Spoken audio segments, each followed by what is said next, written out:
At the ends of the earth, there was a boy who used magic to create a building. Although he thought the building he created was small, but according to local residents, it was already a rather large structure for a rural area. That boy's the ruler of this land. Meanwhile, there was a man who had spent his entire life completely immersed in his work. He started working in the city right after graduation. And it has been 10 years since he left his hometown, and every morning he has to rush to catch the familiar train to get to work. On the other hand, the workload he has to complete is increasing, and he spends most of his time at the company. Although he still has some free time, it's only during the weekend hours that he reads novels. Unconsciously, this man lived a life without motivation, repeating the same routine day after day, simply lying down with his eyes closed. He hoped for a peaceful life, a safe home. Suddenly, a blinding flash of light appeared. This caused him to wake up in a completely different space from his familiar room. Before long, he realized his body had shrunk. He quickly stood up and checked the window, and he saw a completely unfamiliar landscape. Shortly afterward, a maid called him, and he discovered that he had been reincarnated as the son of a nobleman named Van. This maid's name is Till, a 12-year-old girl. Till was panicking because Van was playing near the window. Van later said that he just wanted to admire the scenery outside and was very impressed with the beautiful garden. Hearing Van's words, Till was surprised because Van, whom she usually served, could never have uttered such difficult words. Van is only 2 years old, but he pronounces words fluently like an adult. Suddenly, Van fell silent because deep down, he was still a 30-year-old man. He recalled being a corporate slave, living in a small apartment in Tokyo. He began to wonder about the meaning of his shrinking body and the maid's words. Suddenly, he also had memories of life in this place. Van then told Till that his full name was Van Ne Fertio. Till was overjoyed that Van, despite being only 2 years old, could say his name fluently. Van then mentioned his father's name, Jalpa Fertio, and his siblings Mersha, Jardo, and Sesto. Till was immediately surprised that Van could fluently say the names of his father and siblings. Although they rarely meet for meals, the head of the family and Van's father, Jalpa Fertio, along with Mercia's eldest son, Alago Fertio, his second son, Jardo Guy Fertio, and his third son, Sesto Ele Fertio, were both present. Meanwhile, Van was cared for and pampered by the servants like the youngest child in the family. Of course, Van thoroughly enjoyed his dinner. Van realized that he had been reborn into this world, carrying memories of Japan. Although he couldn't fully accept this reality, he gradually realized that he had fallen into a completely different world. Suddenly, his father asked his second brother, Jardo, "What did you learn today?" Jardo stammered in reply that he had learned about fire magic and how to apply it in battle formations that day. It turned out his father was asking his children about what they had learned that day. Every evening, he would ask them, making it a daily routine. This was the aristocratic education his family pursued. Every morning, aristocratic children had to study, and in the afternoons they had to practice swordsmanship according to their age. Jalpa required all 4 of his sons to do this, and now it was Van's turn. Van said innocently. He replied that he would begin studying the history and culture of his country today. Hearing that answer, Jalpa, Van's 3 brothers were all shocked. Then Jalpa burst out laughing. He thought he had spoiled Van too much because Van was his youngest child, the only remaining child of his wife, Mila. But it turned out that Van had very mature thoughts. Even though he was only 2 years old, Jalpa was convinced that Van would one day become the most powerful fire mage, just like him and Mila. He was very confident that their family would be incredibly strong, and he was also eagerly awaiting the evaluation of Van's magic. When Van turned 8 in the new world he experienced, magic had become commonplace. The most important thing was each individual's compatibility with magic, and every noble family placed great emphasis on this. Generally, there were 4 basic magical elements in this world: fire, water, wind, and earth. Other spells are human spells, and those who lack compatibility with one of these spells are often considered failures. Jalpa and Van's three brothers all possess compatibility with magical elements. According to Van, all magic is useful, depending on how it's used. The Ferdio family is a noble family with significant influence in the kingdom's military. Furthermore, the Ferdio family is renowned for their powerful fire magic.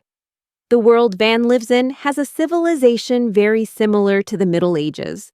Moreover, in this world, not many people rely on gunpowder weapons, as magic is easy to use. Basically, the weapons in this world are swords, spears, and bows and arrows, and the most important element of all those weapons is magic. The world Van lives in has 3 continents and countless islands, and Van currently resides on the western continent of Grant, specifically in the kingdom of Scuderia. Over the past 300 years, the kingdom of Scuderia has gradually expanded its territory, and to this day, the king continues to deploy his army to conquer smaller nations and acquire new lands. Van was sitting in a chair in his classroom. Then Van mentioned the only port accessible by ship, explaining that if the monsters attacked while the ship was leaving the dock, the only way to get through would be via the route already taken. Till was surprised to hear Van's opinion. He was very interested because there were many different kinds of monsters in this world. Till then explained that species is a term used to refer to different kinds of living beings. Species such as elves, dwarves, and orcs often have civilizations and cultures similar to humans. At that moment, one of the maids reminded Van that it was time for lunch. However, Van said that he didn't feel tired because he still had so many things to be curious about. Van was more interested in the servants, who continued to watch over and care for him. This came as a great surprise to Van's servants. It was the first time they had ever been treated with such care by a nobleman. And Van began asking his servants many questions. This piqued Espada's interest in Van. Espada then approached Van with a pile of books, saying that this was the perfect time for Van to learn to read and become familiar with numbers. Van was surprised because Espada was a talented servant who had devotedly served the family for many years. And it seemed this was the first time Espada had spoken to Van with such a serious look in his eyes. Espada said he only wanted to see how much Van could learn. Van felt a little intimidated by Espada's gaze and replied that he was still somewhat clumsy with writing.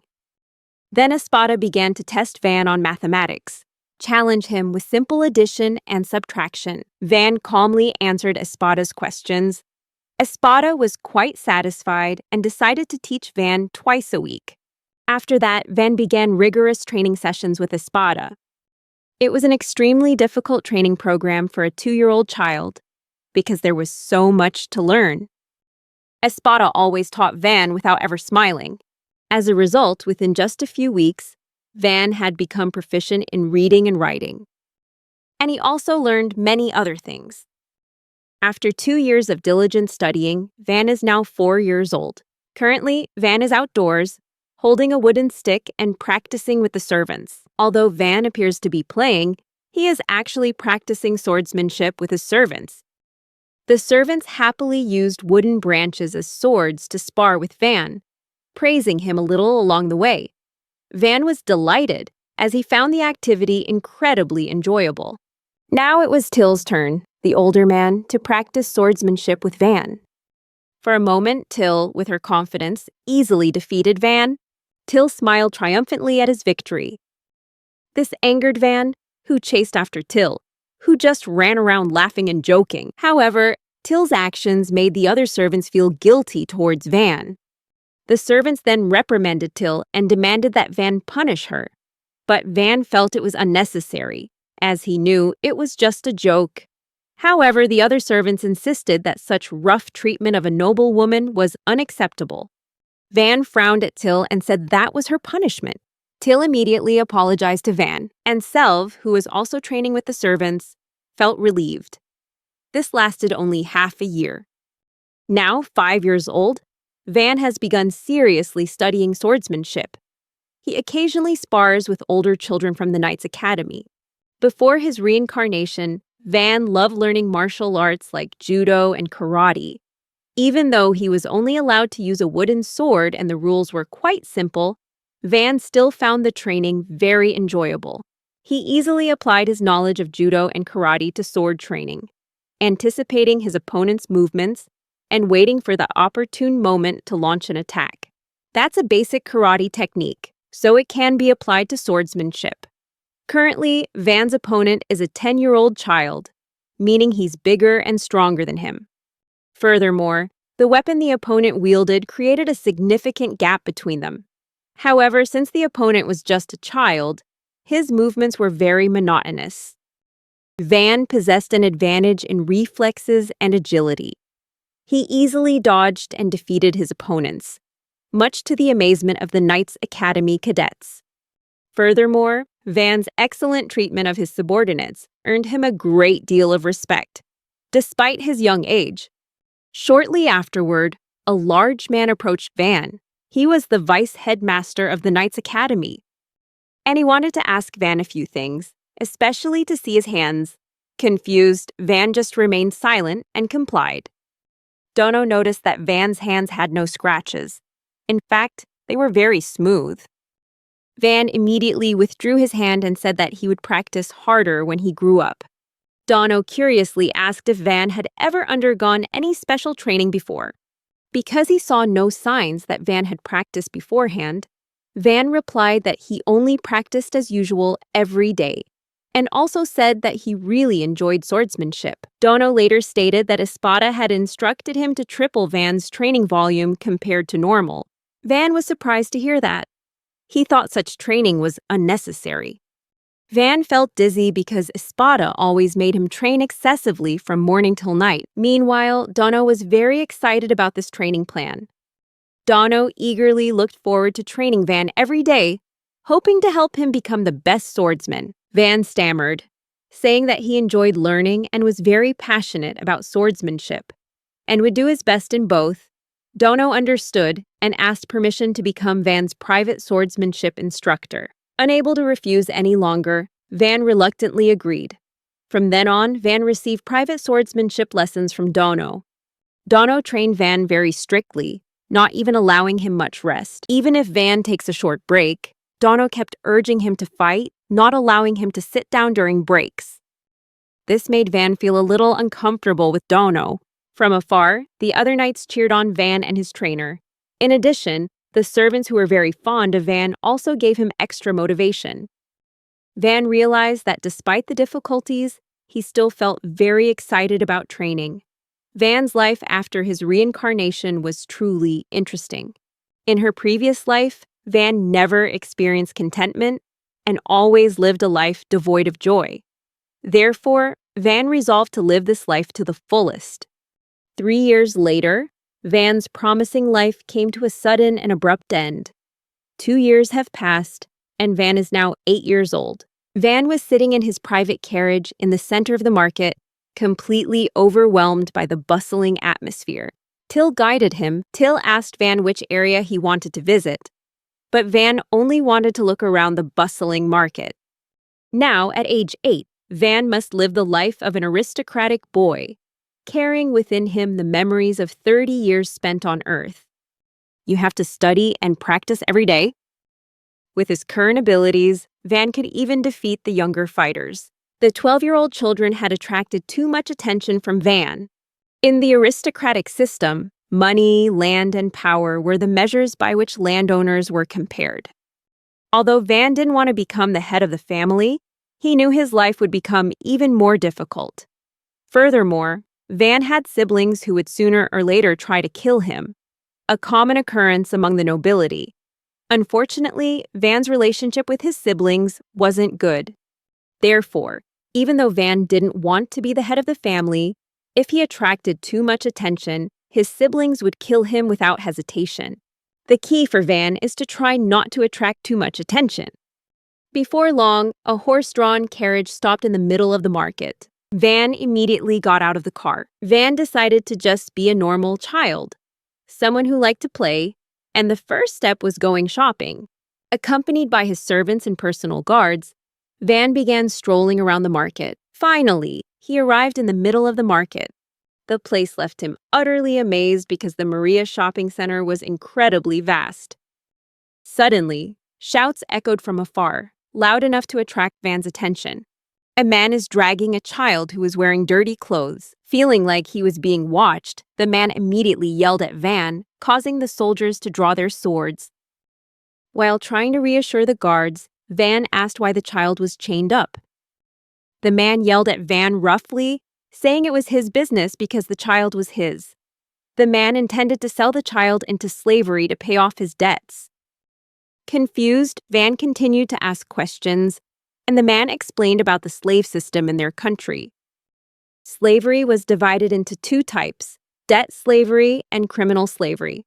In reality, poor families had to sell their children, whom they could no longer afford to raise, into slavery to earn money to survive. The children, sold due to debt, become slaves because of it. The group then realizes the harsh reality of this world. In a place where slavery is still commonplace and familiar, people have become all too accustomed to it. Suddenly, from a distance, a woman who was polishing a tire approached and greeted Van. Van was surprised that this mysterious woman recognized him. It turned out that Van was quite popular in the market, known as the magic child for his enthusiasm. This mysterious woman's name is Rosalie. She intended to give Van and the guards a tour of the market. The rude man, upon hearing all this, suddenly trembled. He realized he had just scolded the child of a powerful woman. The man suddenly became naive and asked Rosalie about the price of the child he intended to sell. Rosalie thought for a moment, then asked the child what kind of magic it possessed. The man replied that the child had the magic to steal. Rosalie then said that the child's price, if enslaved, would only be 3 silver coins. Hearing this, the man angrily shouted.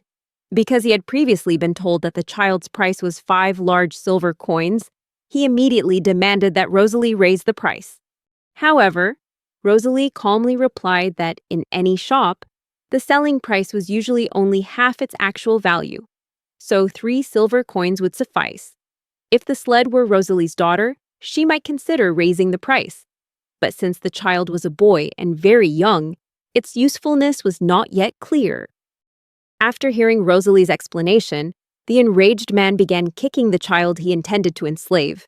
The man was very angry because the child was supposed to bring him some money. Seeing the tense situation, Rosalie tried to stop him, but the man paid no attention to what she said. In his despair, he dragged the child toward another slave shop. Suddenly, Van announced that he will buy the child for 5 large silver coins. Then he took a deep breath, feeling that his decision was the right one. Because the child would be killed if left as it was, the man then asked Van if he had enough money. Van quickly produced some silver for the transaction. Rosalie offered to act as their intermediary. After receiving the money, the man quickly left. Van helped the child stand up and introduce himself. The child's name is Kamshin. Van then told Kamshin that he could go wherever he wanted. Till asked about Van's decision. Van replied that he only wanted to save Kamshin. But suddenly, Van remembered that if he left Kamshin alone, Van's father would come looking for him again. Van would be considered irresponsible if he left Kamshin alone. Van then asked Kamshin if he had anywhere to go home. Kamshin remained silent, so Van offered Kamshin the position of his personal bodyguard at his house. The guards accompanying Van seemed to disagree with this decision, believing it to be very dangerous given that Kamshin's origins were still unclear. Therefore, Van's personal guards suggested taking Kamshin away to be branded a slave. Ben then asked Kamshin if he agreed, and Kamshin didn't seem to object at all. Once they both agreed, Van took Kamshin shopping for suitable clothes. However, Rosalie immediately stopped them, demanding that the slave contract be fulfilled first. Rosalie then asked Kamshin and Van to hold out their hands. Immediately, she performed a spell, and the mark of slavery appeared on Kamshin's hand. Rosalie explained that this mark would not disappear as long as the contract remained in effect. Then, Rosalie immediately led Van and the group away, and they quickly went to a clothing store to buy clothes for Kamshin. Kamshin remained silent. Although Kamshin's face couldn't hide his happiness, with Rosalie's help, Van quickly selected the necessary clothes for Kamshin. In Van's mind, he didn't understand what was happening. Since it was his first day outside the castle, Van bought a slave. But perhaps that's not important right now. Back at the castle, Kamshin, who had become Van's personal bodyguard, called him into his room. Kamshin said that Deputy Commander Dino was looking for Van. Van didn't want to be disturbed, so he bribed Kamshin with a piece of cake so that he wouldn't tell Dino where he was. Kamshin immediately ate the cake. Van was surprised to realize that Kamshin wasn't wearing gloves, making the slave marks on his hands clearly visible. However, Kamshin didn't seem to care much. He viewed the slave mark as a symbol of the bond between him and Van. Van said the gloves had been specially purchased for Kamshin. Kamshin immediately put on his gloves. Van didn't expect Kamshin to always carry gloves with him. Suddenly, Dino called from outside. Van immediately hid, while Kamshin concealed Van's whereabouts. Dino asked Kamshin where Van was, and of course, Kamshin insisted he didn't know. However, Dino noticed that Kamshin had just eaten something because he saw crumbs of bread left in his mouth. Kamshin quickly wiped away the crumbs and pretended not to notice anything. Dino realized that Kamshin had been bribed by Van.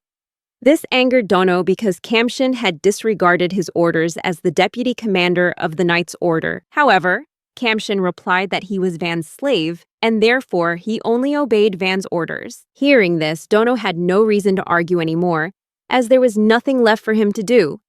Dino then decided to let Kamshin replace Van in his rigorous training. Kamshin couldn't refuse and had no choice but to comply. Van could only peek through the crack in the door, hoping to be even lazier. He hoped that people would change their perception of him, from a magical child to a normal child. From now on, Van is 8 years old. Everyone was eager to know which magic would suit him. They all believed that Van would possess a powerful spell, thanks to his learning ability and swordsmanship skills. Some people even wanted Van to be the next landowner. Everyone thought that Van would at least possess magic related to the fire or wind elements. In a room at the castle, Van faces a bitter reality. None of the elements suit him. The men in the room could only remain silent, unable to believe it. It turns out Van possesses the magic of creativity. Creative magic was used to produce goods, and according to magical texts, it is considered the most useless magic in the world. This is because magic requires the preparation of materials such as earth and iron to create items that already exist in the user's imagination. Furthermore, using this magic to create items isn't very efficient. Other mages could also do this using powerful magic to create weapons or other items. Since blacksmiths didn't need magic to create weapons, Van realized that his creative magic might not be useful in the eyes of many. Despite the unfavorable circumstances, Van was quite relieved that the magic test results weren't what he'd expected. He wouldn't be targeted by his brothers in their power struggles. Everyone knows that what nobles crave is one of the 4 elements: fire, water, wind, or earth. Of these 4 elements, the element that Fertio's family desired most was fire. Van's eldest brother possessed the element of wind, thanks to his mother's connection. He struggled more than his brothers to reach this position, and was mocked by the second and third brothers, as both possessed the wind element. Therefore, elemental compatibility was extremely important to the nobles. Their father, Jalpa, was furious upon learning that his youngest son possessed absolutely no elemental magic. Jalpa was deeply disappointed. He had very high expectations for Van, believing that since he and his wife were powerful fire mages, their child would surely possess no magic other than fire. However, Van's creative magic was unexpected. Even so, this is not incomprehensible, as Van was the youngest child, abandoned by his own mother. Although Van's mother possessed powerful magic, she was frail and died shortly after giving birth to Van. Therefore, it's not difficult to understand why Van's father had such high expectations of him. Suddenly, Jalpa drew his sword. He felt incredibly foolish for having ever considered Van a well-behaved child. Van remained silent, unable to do anything else, when he saw his own father draw his sword and pointed at him. Because organizing a birthday celebration for a sorcerer with creative magical abilities was ridiculous, Jalpa felt embarrassed. He thought his son Van should be eliminated. As Jalpa prepared to swing his sword, Van Mercia's older brother immediately stepped in front of Van to protect him.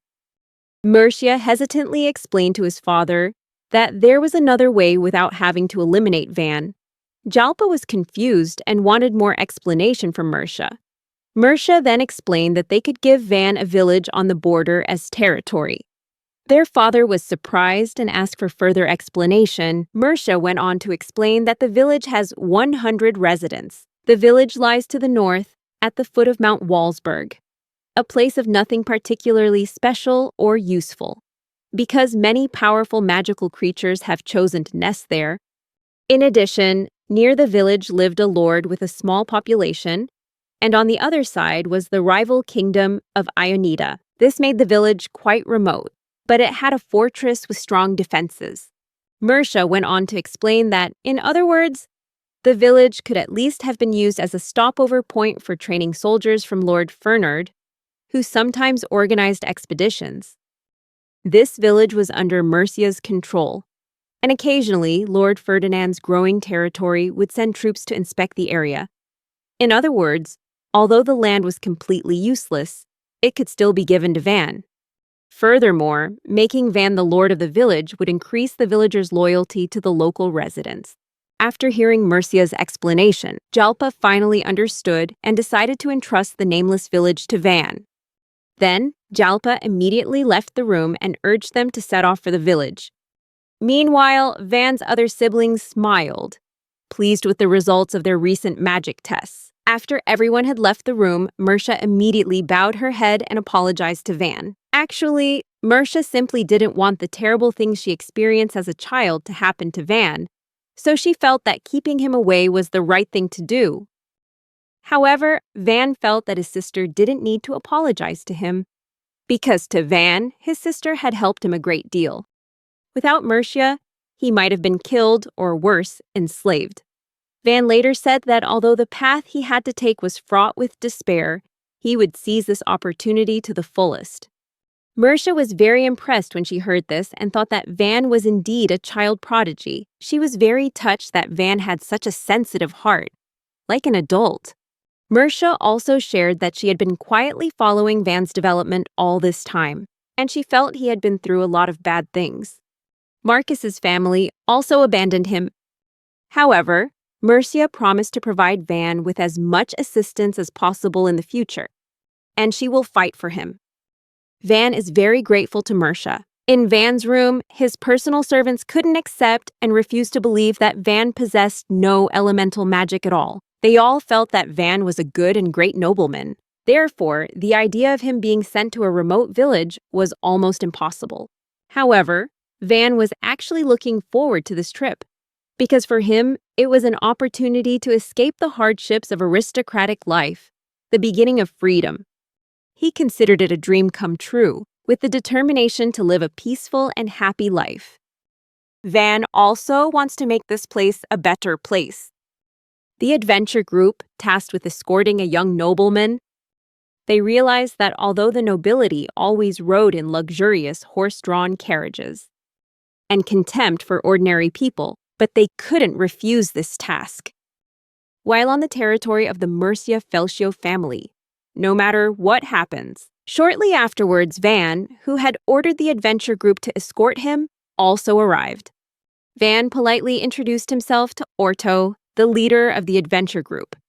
Orto felt a little nervous as he returned Van's greeting, but he immediately realized that the boy was very polite.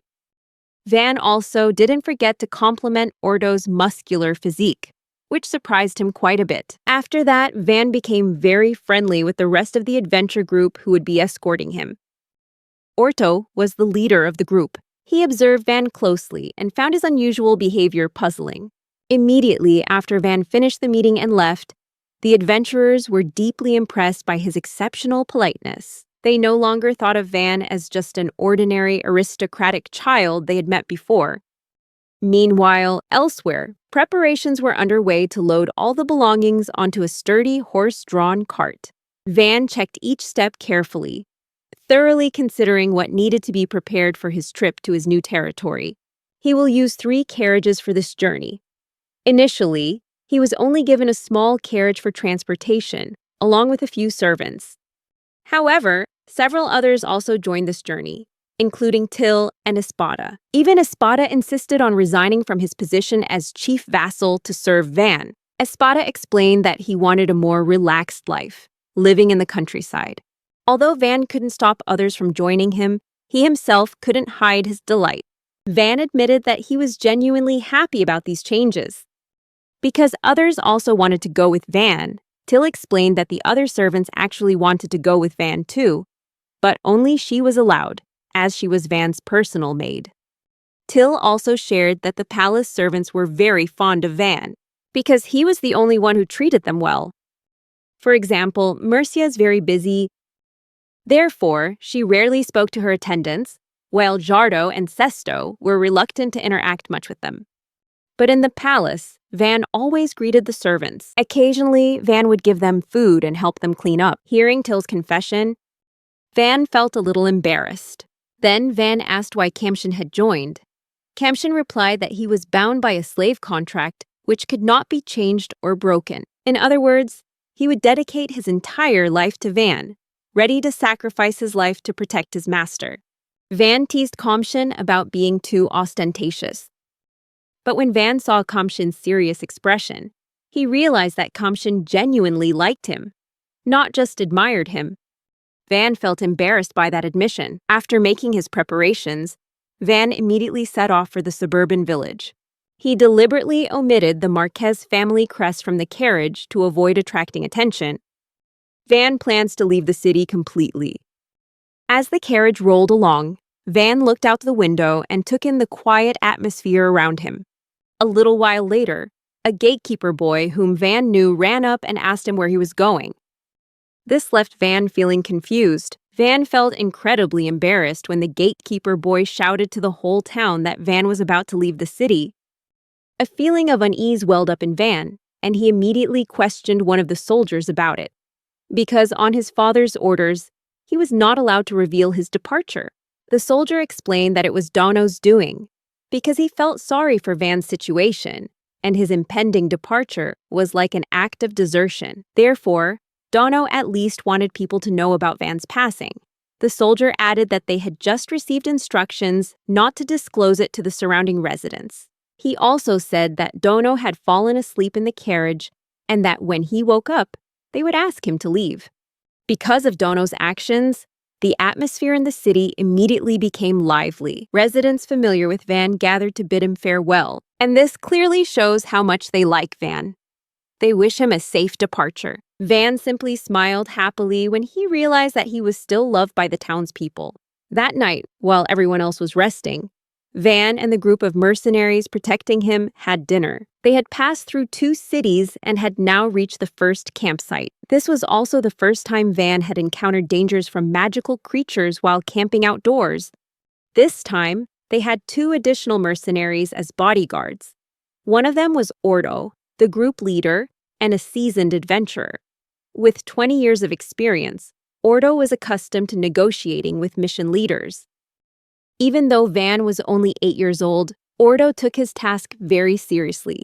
Van then told Ordo to rest and take turns with the other mercenaries. Ordo seemed surprised to hear this. Van asked why Ordo was confused, but Ordo evaded the question and immediately returned to his guard post. Seeing Ordo's actions, Van continued to question Till. Till replied that the mercenaries were all very impressed with Van's nobility.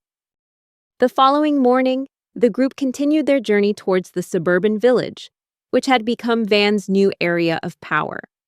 They traveled from city to city and camped at night. In total, they spent a day resting in 4 cities. Because they had to carry their belongings, they moved quite slowly. After 2 weeks of travel, they had covered a total of 100 kilometers in a single day. Although traveling 500 to 1,000 kilometers was already considered a great distance, this demonstrates just how vast the Marquis family's territory was. At one point during the journey, Till said they would soon arrive, bringing everyone a sense of relief that the journey was nearing its end. However, from outside, the coachman informed Van that something dangerous was happening in his village. He said that his village was under attack by something. Upon hearing that the real village was under attack, Van immediately gathered all his servants and guards to devise a plan. Orto believes the village is currently under attack by bandits or mercenaries, and he advises everyone to hide if they are afraid to fight. The village was surrounded by thick wooden walls, making it difficult for attackers to use bows and arrows. In front of the gate stood armored soldiers, and behind them were the magical troops. The enemy numbered around 40 to 50, so they were facing a situation where they knew little about their foe, but Dino had asked permission to join the battle, believing that if they fought together, they would have a chance of victory. However, Ordo felt that was too dangerous and refused Dino's request. Although Dino understood the consequences and was willing to sacrifice himself for Van's territory, Orto remained steadfast in his principles. He refused to sacrifice his team members. Although Orto received a considerable sum of money, Dino remains determined to defend Van to the very end. Espada also rejected Dino's offer. Espada believed he could fight 30 people alone, including the magical army, and had a 50-50 chance of winning. If he died, there would be no one left to rule Van's village. However, Ordo still refused to let them join the battle. Meanwhile, the Espada proved themselves masters of the 4 elements, more powerful than the bandits themselves. Ordo was surprised to see that the Espada could fight like that. Instead of continuing the direct battle, they devised a plan. First, they would build a defensive wall.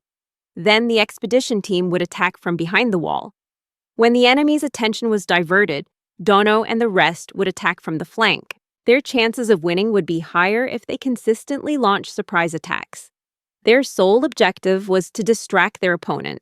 Van then asked if Espada was willing to defend from behind and fight the bandits. Espada replied that he would act as bait, continue the attack from behind the wall, and protect Dino and the others. Upon hearing this, Van disagreed, saying it was too risky. Espada could die.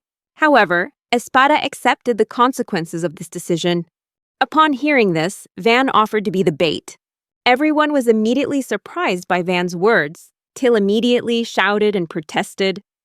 Her eyes welled up with tears. She didn't want this to happen because she'd rather fight the enemy herself. Meanwhile, the Espada also wanted to stop the enemy. But Van quickly interrupted Espada, saying that he was the one in command here. Van immediately ordered the remaining men, instructing Orto and the others to escort him to the village without engaging in combat to save it. As a nobleman, Van told Espada that, despite having withdrawn from his noble family, he still carried a sense of responsibility and gratitude towards the family that had contributed so much to him. Van could not allow himself to die here. Meanwhile, Dino and the knights, who were royal knights, had to serve his father, not Van. Therefore, he had to apologize to his father if anything happened to the knights. Van also advised Till that he considered her like a brother, had spent more time with her than anyone else, and therefore did not want to see his brother die. Finally, Van tells Espada that he appreciates Espada's honesty, so even though Espada is Van's slave, he doesn't need to die for Van. Van realized he was useless and was expelled from his aristocratic family. Although those who wanted to follow him were all good people and didn't deserve to die, but Van couldn't just stand still and give orders. Van couldn't stand still. He wanted to take responsibility and be on the front lines. After delivering his message, Van outlined the plan. First, they would ride forward on horseback. Van wanted everyone to attack from both the left and right flanks, while reminding them not to forget long-range attacks, which was their main strategy. If the enemy doesn't retreat, they might escape. Van told them they could leave his body there. As long as his noble identity is not revealed, there is nothing to worry about. After hearing Van's explanation, Ordo acted immediately. He said this time he would risk his life, because Ordo didn't want a young child to have to sacrifice their life just to take responsibility. One of Orto's members, Puriel, told Van that he had once been deceived by the nobles and found them to be all talk and no action. However, Van was different, because he not only remembered each person's name, but was also willing to sacrifice his life for them. Dino and the other members realized this, and they were all ready to jump into the fight for Van. The knights who served the Ferrer family, they viewed protecting Van as protecting the future of their own family. Espada, after listening to everyone, approached Van and reminded him that after the war, Van must always remember the responsibilities and duties of a nobleman. Finally, Espada ordered everyone to rest in preparation for the upcoming confrontation. Within the next 3 days, the battle will be over, as the Espada are deemed vigilant enough to lead.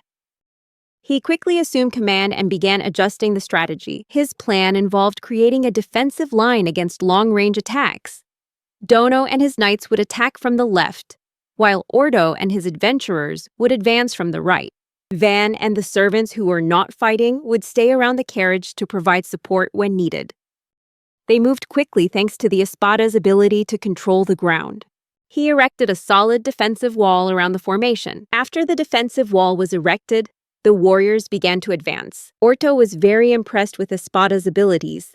With his talents in all 4 elements of magic, Espada was clearly a person far beyond the role of a servant. A member of Orto's expedition realized that if Orto refused Van's request, Van might actually sacrifice his own life. Orto understood that Van was very valuable, and that a nobleman like him shouldn't have to die at this time. He hoped that Van could become king in the future. After 2 weeks of companionship, Orto's view of nobility had changed. He never expected to find a nobleman like Van. He was a man who would not hesitate to sacrifice himself for the benefit of others. Although he didn't fully understand Van, Orto was very impressed by his willingness and courage, his readiness to sacrifice his life for others to fulfill his responsibilities. As soon as everyone had finished preparing the plan, Van was hugged tightly by Espada, and both of them cried with emotion. They were very grateful and did not want to continue being used as bait. Van realized they were like family. He quickly reassured them and said that if there was anything they could do right now, they should act immediately. Then, Van instructed both of them to help immediately if the situation worsened. And so the war will begin. Before long, the bandits began attacking the village with apparent nonchalance, inflicting heavy damage on the surrounding settlement. The attack on the small village was nearing its end, as the villagers fought to defend their territory. Then arrows from Van's group suddenly rained down. The robbers began to panic and try to escape, but they were met with a wall blocking their way. While they were in disarray, the robbers were attacked from 2 sides by Dino and Ordo's forces. Dino, the seasoned knight, effortlessly wielded his massive sword, demonstrating his strength. He was the deputy commander of the 1st Clan Cavalry Unit. The robbers scattered in all directions, but it was all in vain as Orto and his team caught up with them. As Orto and his allies began their attack, a bandit unexpectedly escaped and ran toward the wall.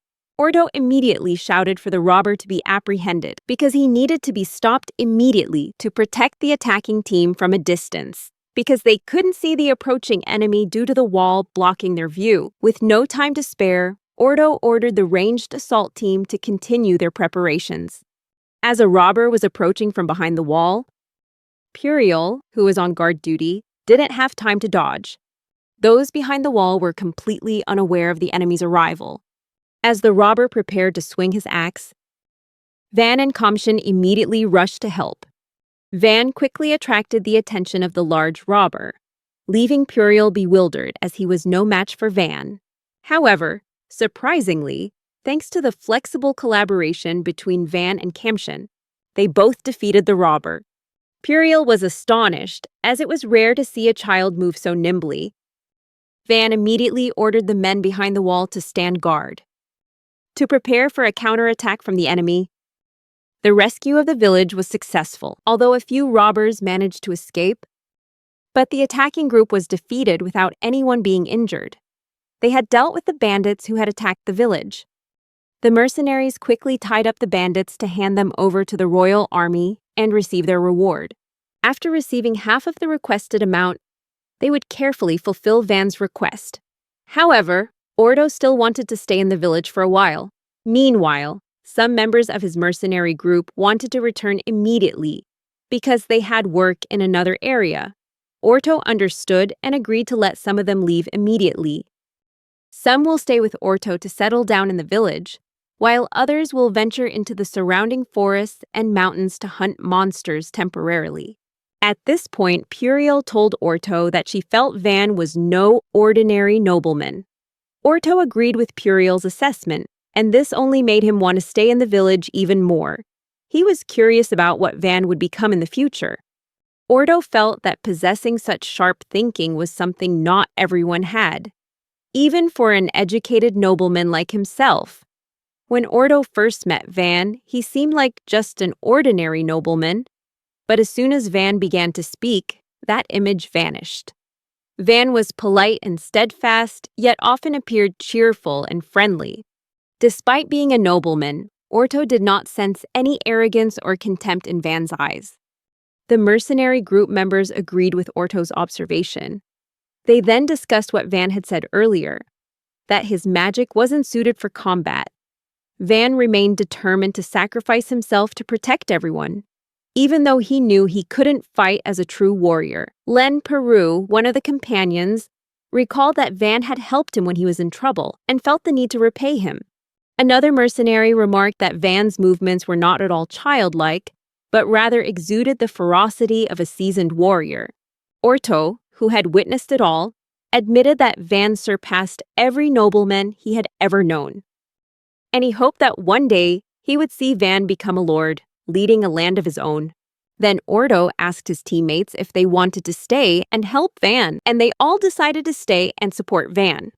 Meanwhile, Till was worried and reproached Van for acting first, asking him to let Chamson handle it instead. Despite being exhausted, Van reluctantly followed Till's advice, accepting his own sacrifice, while Van was comforting Till, who was still sobbing.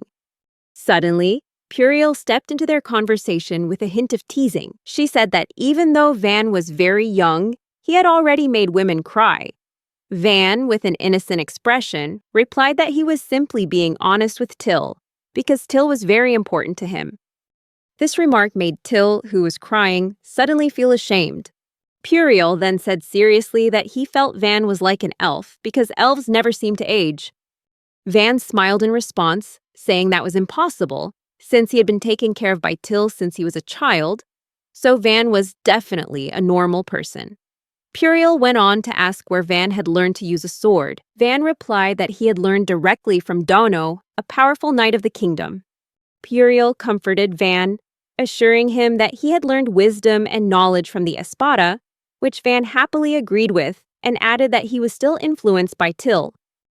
Puriel, moved by Van's actions, she bowed her head in gratitude to Van, and she swore she would never forget what Van had done. With a friendly smile, Van said it wasn't a big deal. That smile was something Puriel couldn't help but admire, and she admired Van. Meanwhile, Espada announced that he had gathered the villagers around the gate. Van then prepared for his first meeting with the villagers. When the situation stabilizes, the residents finally gathered in large numbers in front of the village gate. Van stood up and introduced himself as the new owner, the one who would lead and govern this land. Village Chief Rhonda, with a grateful expression, thanked Van for his timely assistance to the village during its time of need. He quickly summarized the situation, explaining that the village had never been guarded by knights until now. This made Rhonda feel guilty, and she apologized on behalf of Fertio's family. Determined to protect his village, Van asserted that he would take responsibility and defend it like a lord. Van's introduction went smoothly, with the confident demeanor of a seasoned businessman. After listening to him, Rhonda took Van to his home, where he would explain the village's situation in more detail. In her humble home, Rhonda revealed that the village currently has 150 inhabitants. But after just 1 month of attacks by the bandits, the population has significantly declined. The village now has only 100 inhabitants, and today marks the 3rd day of the bandit attacks. The robbers who attacked were not just one group, but several different groups. Village Chief Rhonda couldn't help but wonder why so many gangs were targeting his small village. He explained that because the village was located right on the border of the kingdom of Yerineta, border guards under Count Ferdinand regularly patrolled the area. However, after a change in leadership, the area had become unprotected. Van quickly realized that everything was due to a mistake in the Ferdio family's handling of the area. Van pointed out that previously, Count Ferdinand, the former leader of the region, had appointed a deputy to each town, but now things had changed. However, Van's father, Jalpa Fertio, had only sent a lieutenant to govern the large cities, completely unaware of the situation in small villages like these. Chief Rhonda realized that their village wasn't worth protecting, as it contributed little to the tax revenue and was virtually worthless. Van firmly stated that instead of complaining about the state of the country, they should discuss the future of their village together, because complaining won't change anything.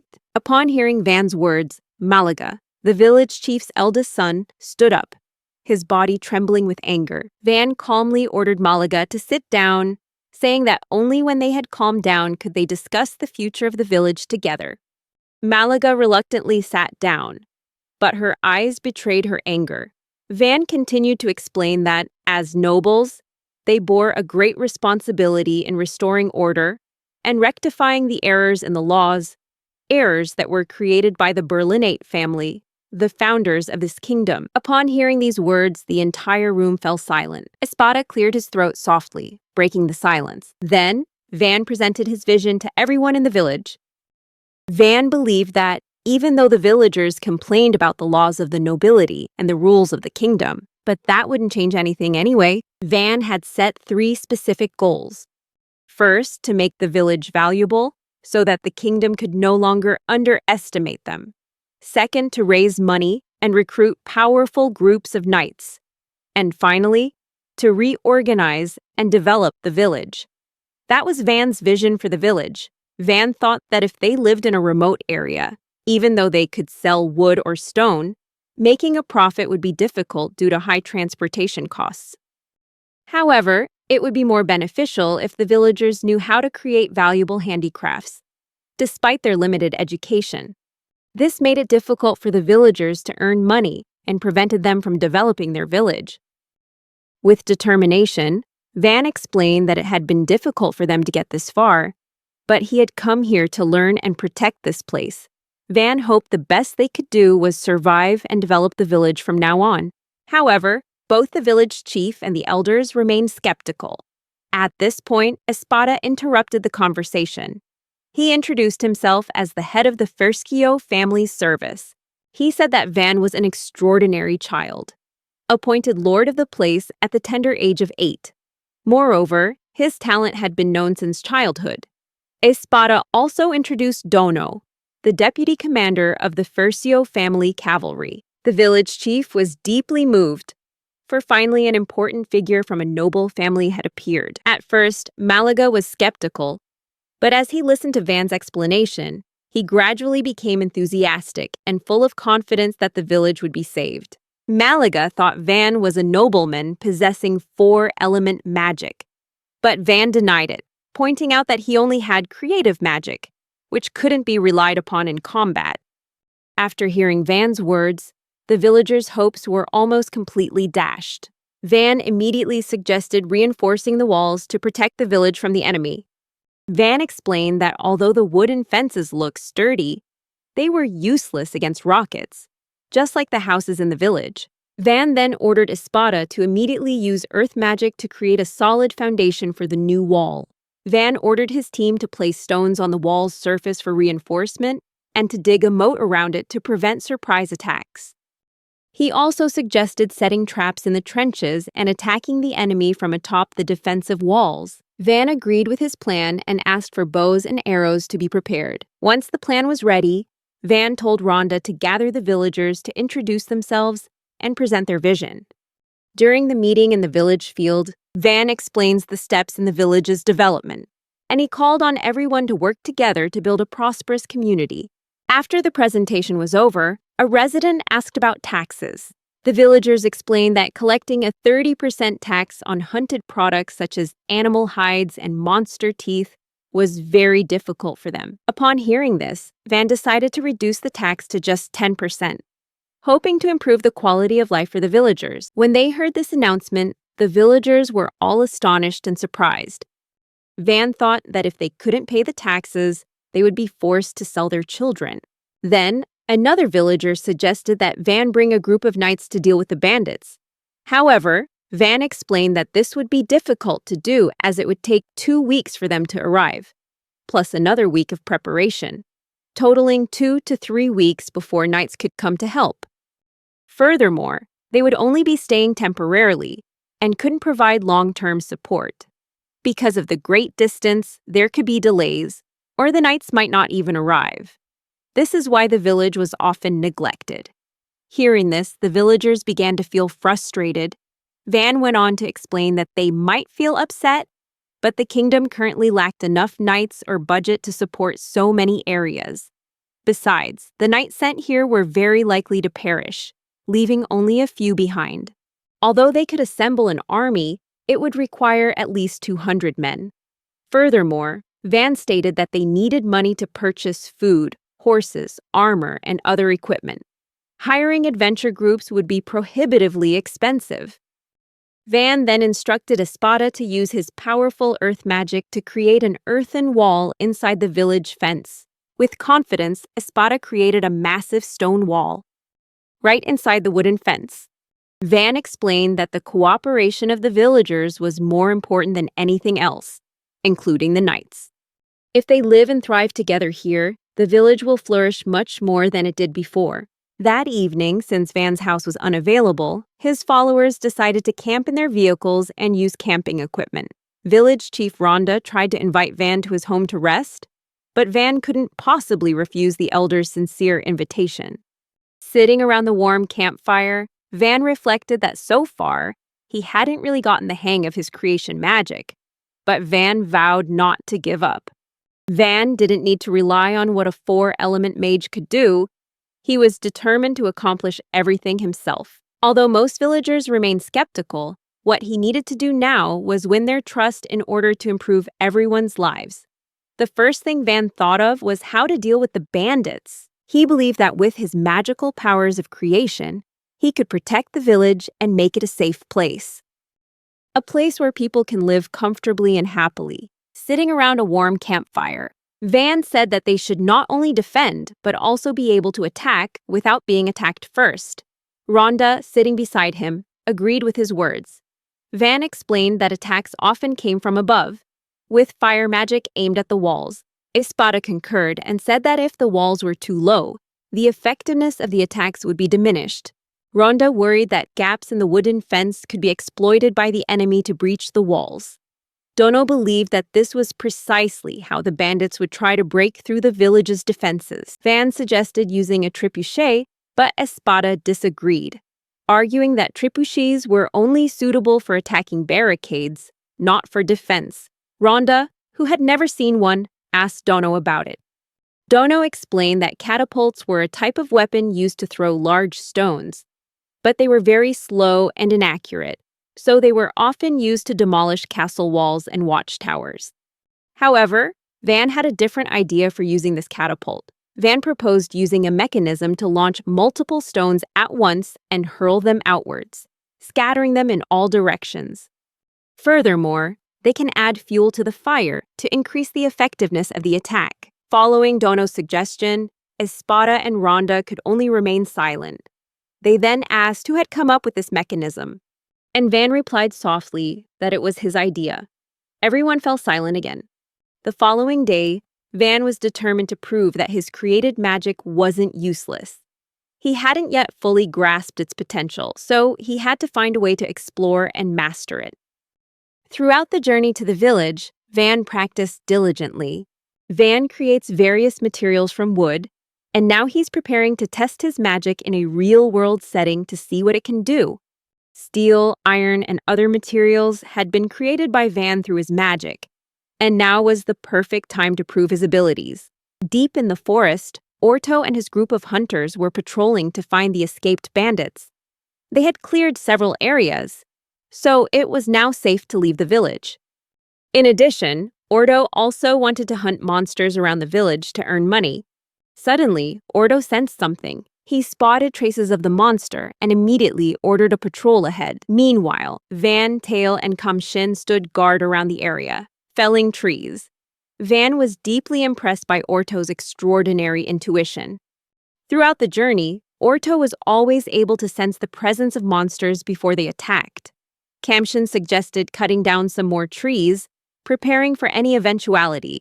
However, the trees Kamshin suggested were too large and too dense, making it impossible for them to cut them down. After gathering some wood, Van decided to try using his magic. He tried to vividly visualize the object he wanted to create using magic. For the magic to work, he had to visualize it in great detail in his mind, imagining everything clearly while using the spell. Van felt a warm sensation spreading down her stomach, and as the magic spreads to your fingertips, the visualization should be as small and detailed as possible. He had to pay attention to each grain of wood, trying to connect them together, joining the wood fibers into a unified mass. Van then succeeded in connecting the smallest wood fibers, and he created a block of wood. Although made of wood, this block looked like plastic. Van succeeded in transforming logs into boxes made from wood fibers, a completely new material that Kamshin and Till had never seen before. Confident in the strength of their creation, Van believed they were even stronger than ordinary wood and could serve as the foundation for their headquarters. Once finished, they loaded the boxes onto a horse-drawn cart. Not long after, Ordo and his expedition returned from the forest, carrying their prey. Seeing the number of wooden boxes, Puriel curiously asked why there were so many boxes when they were only there to collect wood.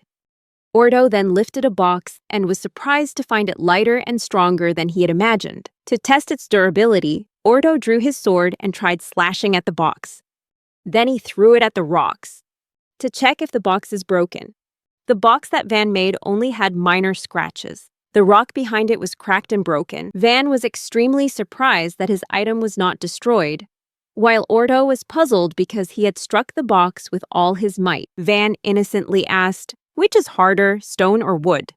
And Van smiled, proud that they had at least succeeded in creating a tough material. As the group sat in the carriage, Van continued to use magic to create other items, as if his magical energy had not yet run out.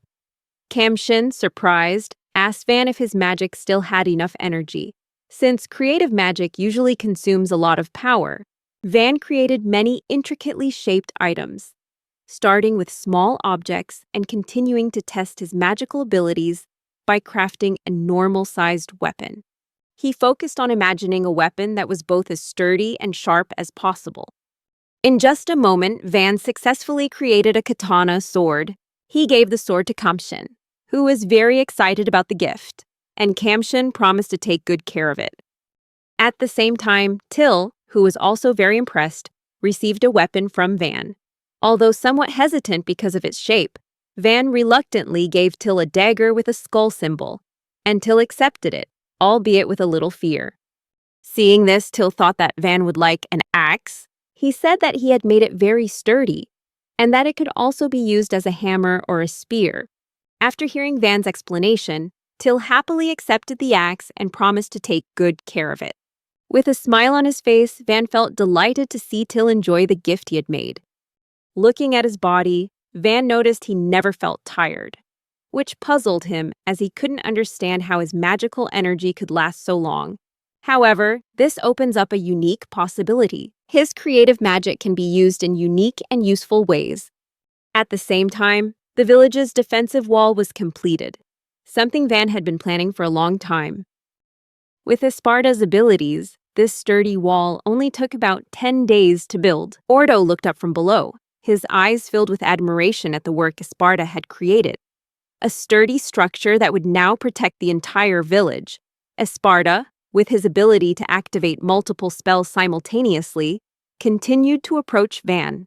Van explained to Ordo that Espada was an excellent servant, always quietly supporting the nobles from behind the scenes. Puriel was impressed by the result of the wall created by Espada. She remarked that mages like Espada should be recruited into the army, and if Espada were an adventurer, he would surely be at the top of the rankings. Van was deeply grateful, expressing his profound appreciation and hoping Espada would choose to stay with him during his retirement years. Ordo agreed. emphasizing that the future was more important than the past. Puriel was pleased to see that Espada's glorious years were being appreciated as they deserved. A moment later, footsteps echoed from behind Van, and it turned out to be Espada, who approached and announced that he would be tutoring Van for a week. Van, unprepared, could only remain silent as Espada dragged him away. Espada hastily fabricated various excuses to avoid studying, claiming he had to reinforce the village gate first. With a cold gaze, Espada asked him how he would reinforce the gate. Dino, standing nearby, suggested he help pile stones around the gate, but Van, with a displeased expression, replied that he would use creative magic. Van was a little annoyed, so he went straight to the village gate. Standing before the wooden gate, Van concentrated, raised his hand, and began to imagine. He envisioned a sturdy, solid gate made of strong, unbreakable materials. A gate that could withstand any challenge. Instantly, the wooden gate transformed into a beautiful, yet incredibly sturdy and solid structure. Everyone who witnessed Van's magic was amazed. Van immediately ordered Ordo to attack the newly created gate to test its durability. He instructed Ordo to attack as hard as possible so that Van could assess the sturdiness of the village's defensive gate. As soon as he received the order, Ordo immediately took action, using all his strength to strike the gate. Each blow was powerful, delivered with no mercy. But Ordo was astonished to see that the gate hadn't changed at all. Only a few minor scratches appeared. Van saw this scene and realized that wood wasn't the best material. However, adventurers like Ordo found it strange because the material Van used was already very sturdy. Van accepted all the compliments, and he just smiled proudly. The next morning, Van woke up in the carriage. Van slept on a small bed barely big enough for his body, leaving him aching all over. He couldn't bathe or change clothes, having lived in the carriage for so long. Even before they arrived, he had to sleep in the carriage. Sometimes he gets to the point where he forgets that he's still just a normal teenager. Early that morning, Van was greeted by Kamshin and Till, who had been tidying up around the carriage. Van noticed that neither of them seemed tired, even though their condition was worse than his own. Van thought that this situation couldn't continue much longer.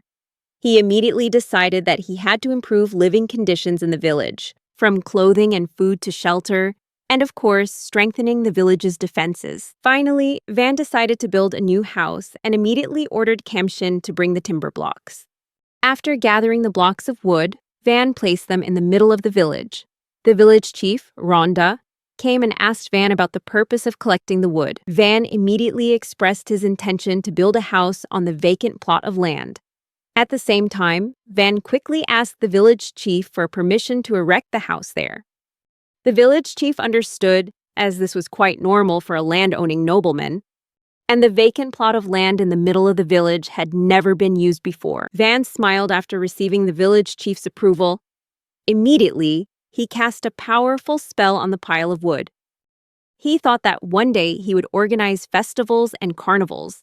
Van focused and envisioned the house he wanted to build for himself and his followers. Van successfully created a solid foundation for the house, with 4 surrounding walls. Additionally, he envisioned thin wires being driven deep into the ground to reinforce the foundation. Next, Van built the walls and roof, and finally, the interior of the house. Van used all the wood he had, enough to create all the items and furniture for the house. He also created a dining room and a toilet as shared amenities, with a large bedroom and a medium-sized bedroom serving as the master bedroom. Then Van created 2 more small rooms. As for the windows, Van made them without glass because he couldn't find silica. Not long after, Van completed a house that looked very luxurious. Espada looked around and remarked that Van's house was still small, even though it was the largest house in the village. Kamshin and Till were incredibly impressed when Van's self-built house was completed. Kamshin even claimed that Van's creative magic surpassed that of the 4 elements. This statement surprised Till and Espada. Van gently shook his head, explaining that although his magic was amazing, offensive magic was what truly mattered in protecting territory. According to Van, those who possessed elemental magic would certainly be safer as lords. However, Till disagreed with Van's point of view. She believed that living in Van's town would be far better than living in Lord Jalpa's town. Espatada then spoke up, agreeing with Van that it was true during wartime. But if there is no threat, then the main task of a lord is to improve the quality of life for his people. In everyone's eyes, no one could match Van's abilities. In the midst of the discussion, in front of the newly built house, the villagers, Ordo, and the mercenaries all came to admire the structure with amazement. Van said he had just created the house using creative magic. This surprised Dee and the guards. Van went on to say that he would build houses for anyone who brought him wood. With eyes full of ambition and enthusiasm, Dino immediately ordered the guards to gather as much wood as possible. They hurried toward the forest. Van was taken aback by the guards' unexpected enthusiasm. The mercenaries, however, didn't want to be outdone. Ordo immediately ordered his friends to gather as much wood as possible, and then the villagers also approached Van. The villagers also began to take an interest in Van's activities. They complained to Van that their houses were no longer habitable and asked him to renovate them. Van couldn't refuse because his work had suddenly become very tiring. He noticed that the people's houses were indeed in a bad state. Van then asked everyone to line up, promising to build new houses for them all. The people cheered with joy. Van thought that if his creative magic could make people happy, of course he would do it. Everyone started moving. Espatada and the villagers built defensive walls. Ordo and his companions gathered wood, and Van led Till and Kamshin to build houses. Van was used to jobs like this. Van worked quickly, even though he really wanted to spend his time making furniture for his own house, but the constant request for help from the locals reminded Van of the time when he was an office worker, working non-stop. However, having started, he couldn't stop. While Van was working, shipments of wood from local people came in, impressing them with his ability to create amazing houses. Van then explained how he planned the city for the village. He placed his house in the center, while Dino's and the village chief's houses were situated in the two adjacent corners. Ordo's team, who frequently came and went, was positioned near the gate. In fact, the four houses were combined into a single block, with the main street surrounding the outer area, forming a square. Van built houses for the villagers fairly, all the same. He did this for the time being and would renovate them later when he had enough materials. In any case, the villagers greatly appreciated his kindness. Gradually, Van became highly respected in their eyes, and they regularly brought him produce from their gardens. Van also built a simple bathroom right next to his house. Till and Kamshin were both very pleased with the construction. To get hot water, Puriel used magic to fill a basin with water and a traditional fireplace to heat the water. Once the hot water was ready, Till invited Van to take a bath with him. Of course, Van refused because he was a man. Although he was only 8 years old, his mentality was like that of a 30-year-old man. After showering, ending a tiring day, they continued with Van's cleaning duties. Then Van went into his new house and into the bedroom. Van was surprised to find his room still empty. Because she was so busy with other work, Van forgot to furnish her bedroom. He immediately set about making beds for everyone, and simple straw beds for the villagers. Once everything was done, Van was finally able to get a good night's sleep. The next morning, Till prepared breakfast for Van. He felt very happy because it had been a long time since he'd had a good night's sleep. That morning was truly pleasant for Van, as he got to enjoy a delicious breakfast right in his own home, next to Till. While they were having breakfast, Orto, who was also eating with them, said that protecting the village was very important. But according to Espatada, they also needed to address the issue of income, because in the current situation, the only way to communicate with the outside world was through merchants who came to their village once a month. Upon hearing this, Van had to confront his reality as a lord. He still felt very confused about how to solve this problem. Van thought they could prepare their belongings and clothes, and food shouldn't be a big issue. Therefore, according to Van, they should at least focus on strengthening their defense.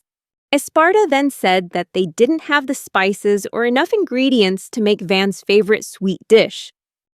Van was very surprised to hear this fact.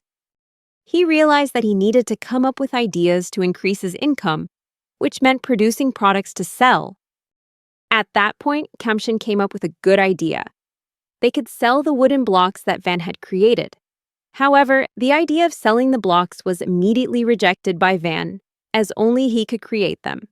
Till then suggested hunting monsters to gather the materials, but Van also refused, as this task had already been undertaken by Orto and the other explorers.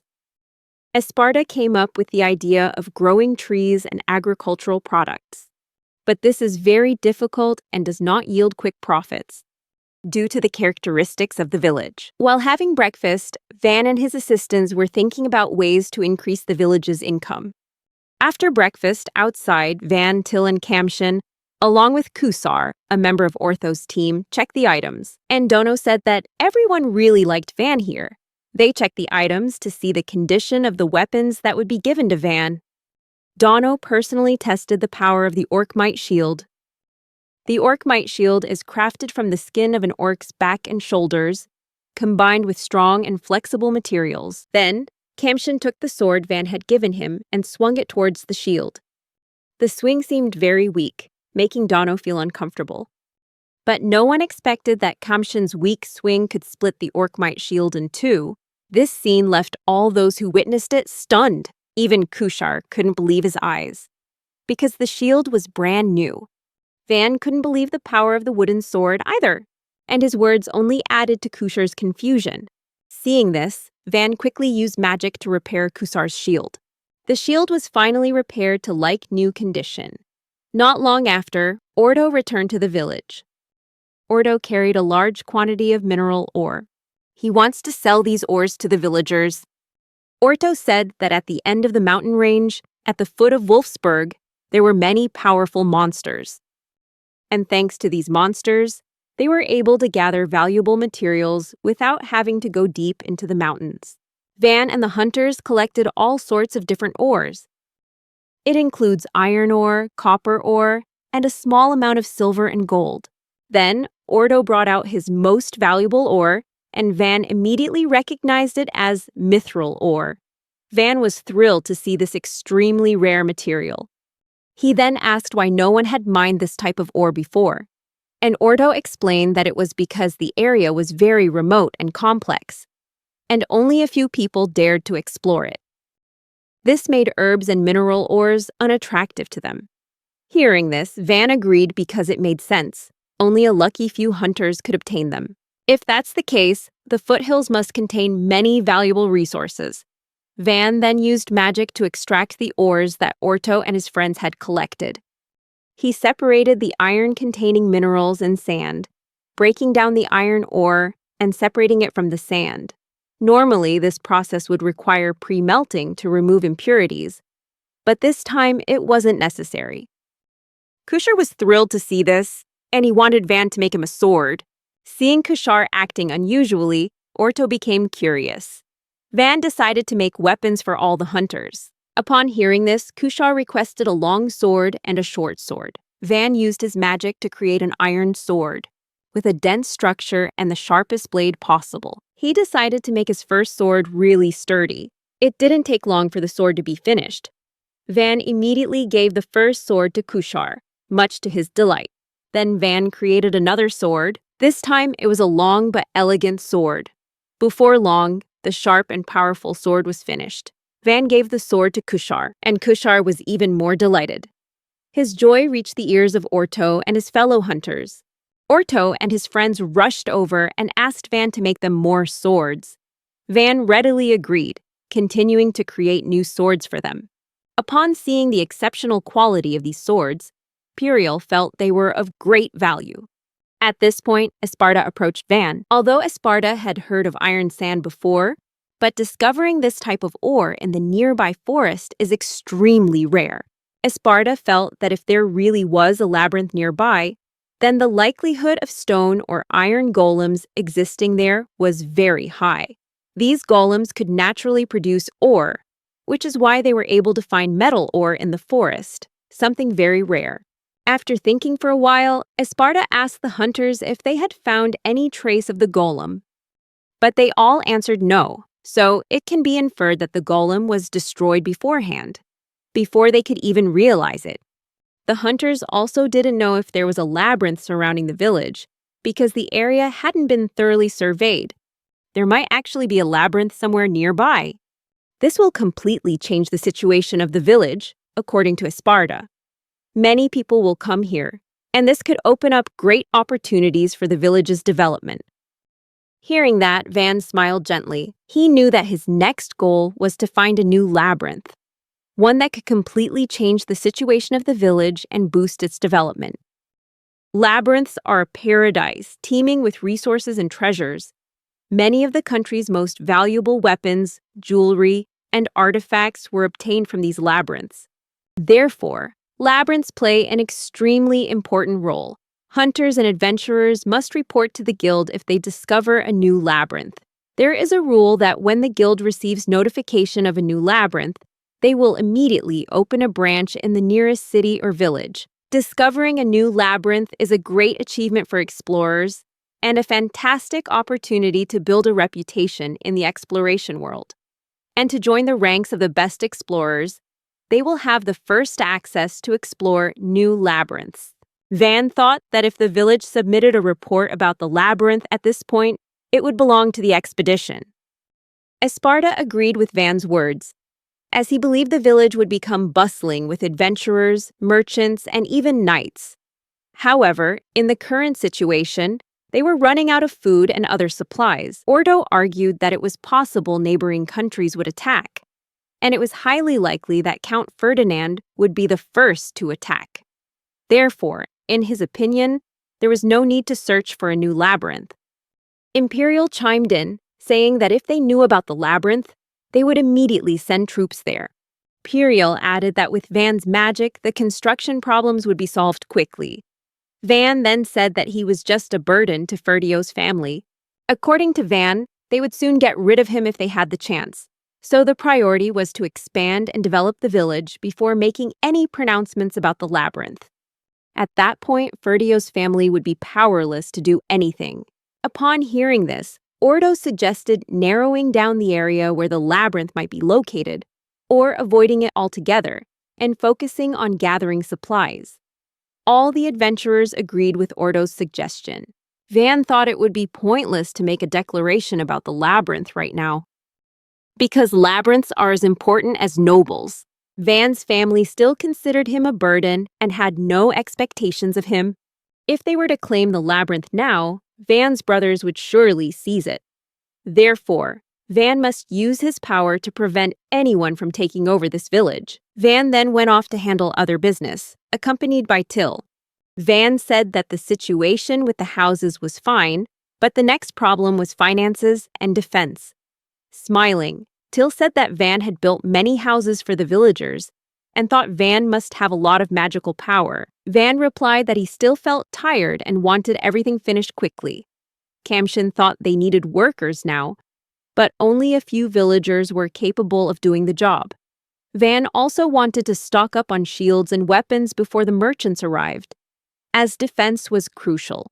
At this point, when the outer wall was almost complete, Van had plenty of stone and used his magical powers to create walls as hard as concrete.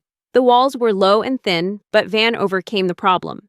On these walls, Van placed simple catapults, also created by his magic.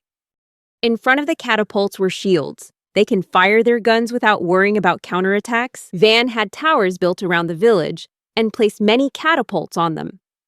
After finishing setting up the catapults on the wall, Van called Kamshin to prepare dinner. Soon after, Kamshin appeared with a gloomy expression. He only brought back a few stones, feeling useless for not having done more. Van reassured him, saying it was the responsibility of a lord. Then Van asked Kamshin about his goals. Kamshin hesitated, then replied that his goal was to protect Van. Van was surprised, but he accepted that answer and reminded Kamshin not to overreact. Van perceived Kamshin as a straightforward person who always cared about others. He thought that one day he would make armor for Kamshin, because Kamshin had worked so hard. Van built protective walls and installed numerous catapults, making the village look like a small fortress. Looking at the results of the hard work, it's clear that the robbers would have had a hard time breaking in. Dino said that if Jalpa realized Van's strength, the ducal family will certainly grow rapidly. These words were interrupted by Espada, who believed that only the ability to fight was of utmost importance to the head of the family. Dino replied that if Van were given more time, he would certainly become stronger, so that this strength could be used immediately in battles. Dino and Espada debated Van's rightful place in the team. Van silently watched them.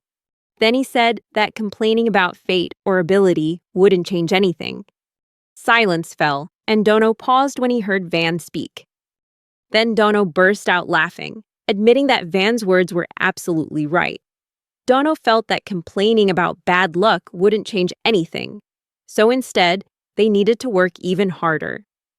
The atmosphere returned to normal, and Van encouraged everyone to get back to work. The ditches have been dug, but there is still no water in them. These ditches are crucial for defense, and water plays a vital role in the village's life. Therefore, Van needs to find a way to bring water in. While thinking, Van realized that the water source needed to be protected immediately. Suddenly, a shout rang out, announcing that the robbers were coming. Someone reported that they would attack from the dead-end street behind. Van ordered everyone to quickly retreat behind the city walls. In a panic, he demanded that the bridge be raised and the gates closed immediately. Then Van checked to see if anyone else was outside. He was surprised that just a few days earlier, the villagers had obeyed orders without a word of resistance. Yet now outsiders were still fighting in fear. Although he was worried, as a lord, Van could not show his fear. He reassured the villagers that the village was now stronger than ever. And Dino and Espada are also here. Van's courageous words immediately ignited a fighting spirit in the villagers. They shouted, without a trace of fear, ready to stand up and fight for the future of their village. Seeing this, Van smiled and thanked the villagers for their bravery. Van ordered the villagers to climb the towers to prepare the catapults. He ran up to the tower with the villagers. But suddenly, Till grabbed his arm. Van told Till to leave immediately, which made Till burst into tears. Seeing this, Van understood Till's feelings. He immediately ordered Dino to lead his troops to investigate the enemy's plan, while he himself would sneak in behind the lines to take action. With enthusiasm, Dino readily agreed to Van's order. Van knew that assigning the task to Dino was the right decision. Because Dino is a brilliant and outstanding leader, with his ability and confidence, Dino believed he could lead the army better than any traditional commander. He was ready to serve and sacrifice for them. Dino then ordered the villagers to begin their operation. With his passion still burning brightly, Dino watched the approaching robbers from a distance. From a distance, they could be seen running, numbering between 50 and 100. Dino immediately ordered Van to prepare his defenses as they approached. However, Dino noticed that the robbers were running very strangely, as if someone was chasing them. A villager looked from a distance and noticed their tails. It turned out the robbers were being pursued by 2 armored dragons. The people who witnessed the scene panicked, but they tried to remain calm. Dino realized that even seasoned warriors would struggle when facing dragons. He immediately signaled Van, informing him of the situation. The 2 dragons were chasing the bandits and heading straight towards the village. While attacking them with conventional weapons was impossible, Dino thought that magic might be an effective solution. But only Espada and Puriel can use magic. However, Puriel is not in the village because she is out searching for ingredients. Even without mages, the Night Army could still do it. They could defeat the dragons by restricting their movement and attacking their weak points like their bellies. But the villagers couldn't do this. They wouldn't be able to withstand the dragon's tail and claw attacks. Therefore, the villagers couldn't stop them. At this point, Van shouted, demanding that the name of the catapult's arrows be changed to iron arrows. Dino thought that dragon scales were difficult to penetrate, and that this might be pointless. However, he quickly realized the situation and, following Van's orders, signaled the villagers to prepare. Who would operate the catapults to maintain composure? Meanwhile, the bandits and the 2 dragons were getting closer and closer to the village. The dragons were so huge that they covered the ground as they moved through. This was unstoppable in a small village. Dino went on to report that the dragons were up to 40 meters long and their speed wasn't a major issue as they were chasing the robbers. Van asked if there was another way because he felt sorry for the robbers. Dino laughed, saying he had been swept away by his emotions. It turned out that Dino's laughter was his way of coping with panic under pressure, so he had to calm himself down. According to Dino, using excessive force would backfire. He then decided to let the robbers in and deal with them himself. Meanwhile, Dino ordered the villagers to attack the dragons. As the dragons approached the ditch, the villagers' trembling hands began aiming their catapults at them. Dino told them not to worry too much and instructed them to aim for the dragon's eyes or mouth, giving them time until the adventurers returned. Dino reassured the villagers that they would be all right, and that after this battle, everything would be over. With a booming voice, he ordered everyone to prepare to attack the dragons. The dragons chasing the bandits were getting closer to the village. When the bandits reached the ditch, they immediately jumped across, narrowly avoiding being devoured by the dragons. Dino gave the signal to fire. After the order was given, the villagers immediately launched arrows from their catapults. At the same time, arrows rained down relentlessly on the dragons. The number of arrows fired was incredibly dense. The arrows flew swiftly towards the bodies of the dragons. Initially, they didn't seem to be affected much. But strangely enough, the arrow pierced through the dragon's body, even embedding itself deep into the ground. Down below, a villager inquired about the situation regarding the battle with the dragon. Dino replied that they had taken down at least 10 armored dragons in one attack. Dino went on to say that they had run out of arrows. Immediately, the villagers at the foot of the tower rushed to fetch more arrows. Meanwhile, Van remembered his very strong material and suggested using wooden arrowheads. The villagers were initially surprised, but they immediately followed Van's instructions. The archers quickly attached wooden arrows to their weapons. Although still apprehensive, the villagers seemed more confident after the initial attack. When preparations for the second attack were complete, they felt almost certain that this attack would be more accurate than the first. With a loud shout, Dino declared he would prove the strength of his village. After the second wave of attacks was launched targeting the dragons, Dino was astonished to see that the wooden arrows could pierce the dragon's thick scales. At this point, Dino believed they could accomplish the task without iron arrows. Dino immediately ordered everyone to use wooden arrows. Then, Dino quickly gave orders to the catapult operators. After a tense battle, finally, they defeated all the dragons.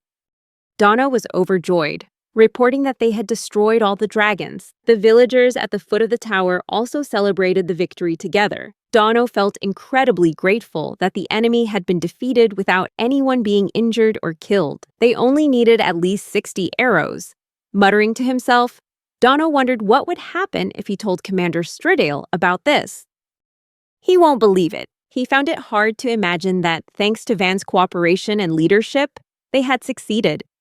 Dino then shouted to Van to celebrate the victory. Van approached Dino and thanked him for his hard work. Later, Van climbed the tower and saw the dead dragons.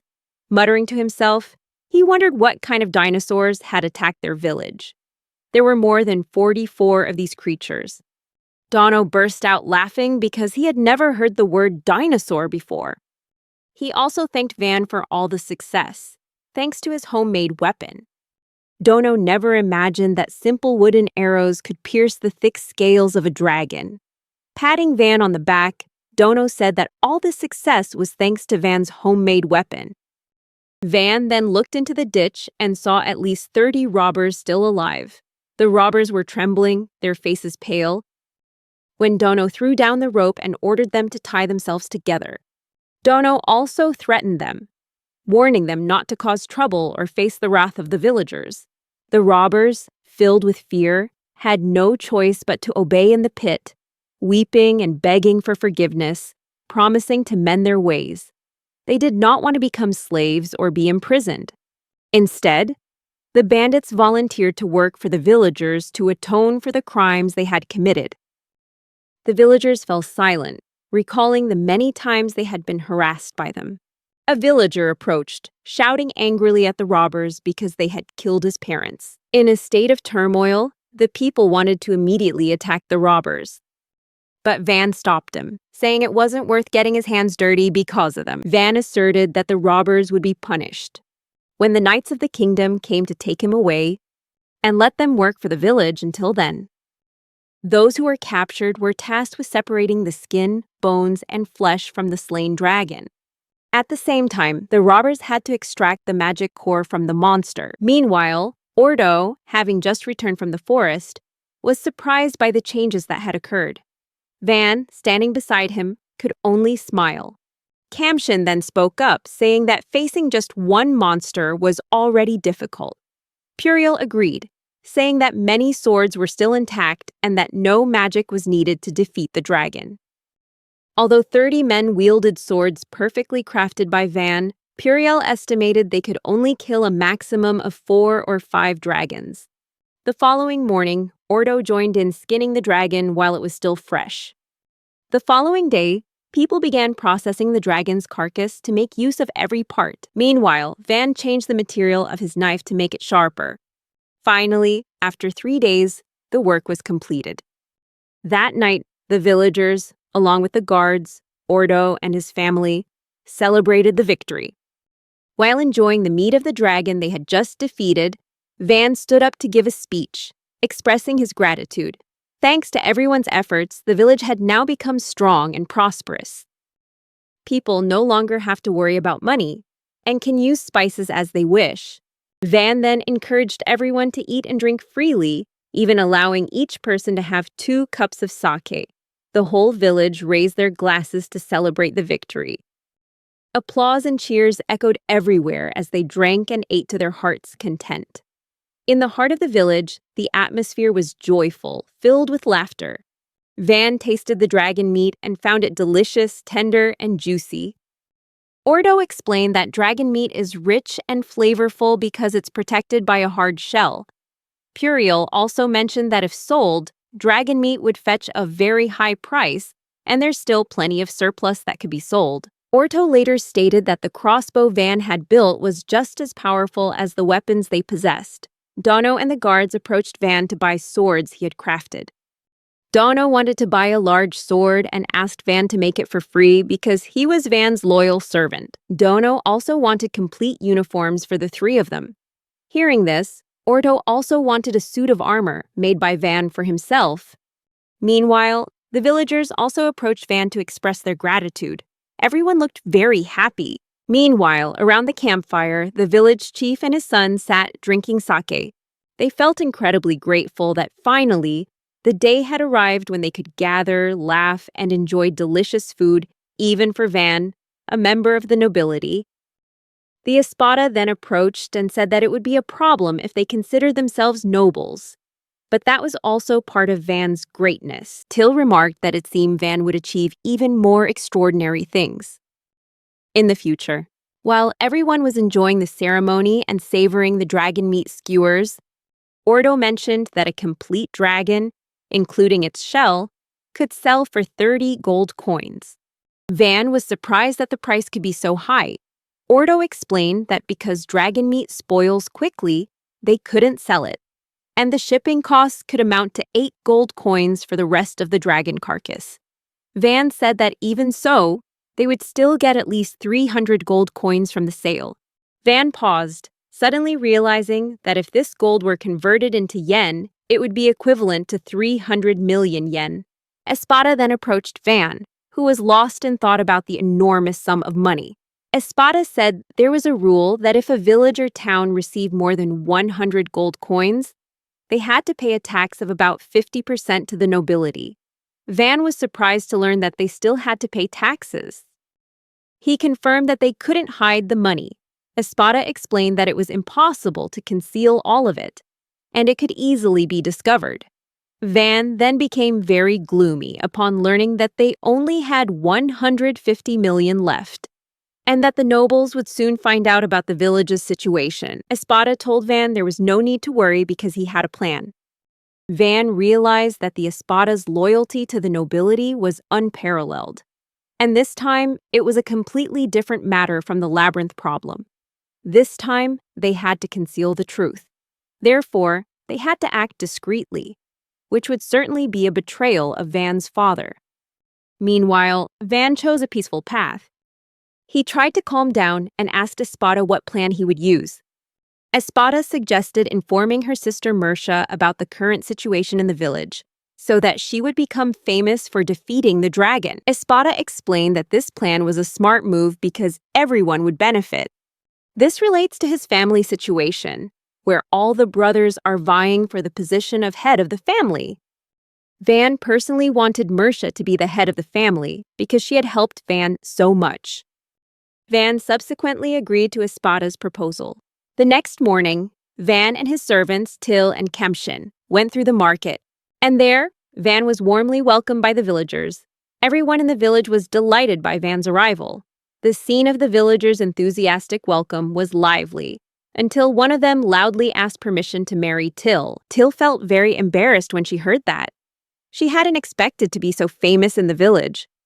Van, in the silence, suddenly took Till's hand. Till just smiled, because it had been a long time since she'd felt Van's hand hold hers. She understood that Van wanted to attract attention. Deep down, although Van always presented himself as an adult in public, in reality, he was still just an 8-year-old child physically. All the people who witnessed this scene smiled warmly at Van's actions. A moment later, Van let go of Till's hand, remembering that he was still a nobleman. For him, feelings were important, but honor was far more important. And Van also remembered that there would be a day when Till would suddenly leave him. Nevertheless, Van still considered Till's happiness to be his top priority. Van then spoke to Till, but before he could finish his sentence, Till interrupted, saying that all Till wanted now was to take care of Van. Therefore, he didn't think about such things. Till said that from now on, she wanted to always be with Van. She took Van's hand again. A short while later, a tower guard shouted to Van that a group of people were approaching, and those were merchants from the capital, named Lango and Bell. The tower guard said he had almost seen the dark figures from afar. Van was slightly surprised by the soldiers' keen observation. Van then ordered everyone to raise the gate and prepare their weapons. But the tower guard said they weren't robbers, so there was no need to prepare. Van explained that they needed to be cautious, wary of possible bandits around, so this action was necessary to protect the village. Van then immediately ordered Dino and Ordo to be summoned. Because there is still much to prepare, and it all depends on Van to take advantage of the opportunity, and now is the time to do so. Meanwhile, the caravan of merchants looked utterly desperate. Their wagons had broken down during the journey, rendering much of their cargo unusable. In addition, they had to pay for repairs, accommodation, and the cost of the escort. Furthermore, these merchants had not sold anything in the previous town, so they could not buy goods elsewhere. One of the guards spotted Anne's village fort in the distance. And it doesn't look like a village at all. Lango thought they might have taken the wrong road. But Bell said that was impossible. However, Bell recalled that the village was nothing special. Suddenly, from above, Van's voice rang out, welcoming the merchants. Van introduced himself as the lord of this village. Then Van asked the arriving merchants to introduce themselves by name and the origin of their company. Furthermore, Van demanded that they state their names and positions.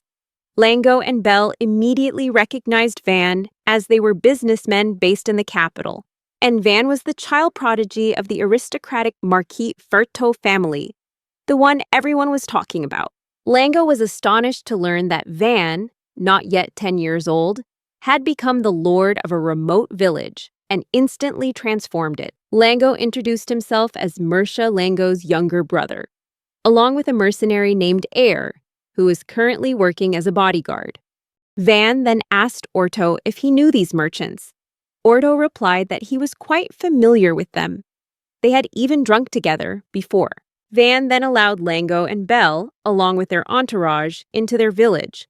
Bell and Lango's faces showed surprise as they witnessed the dramatic changes in the village.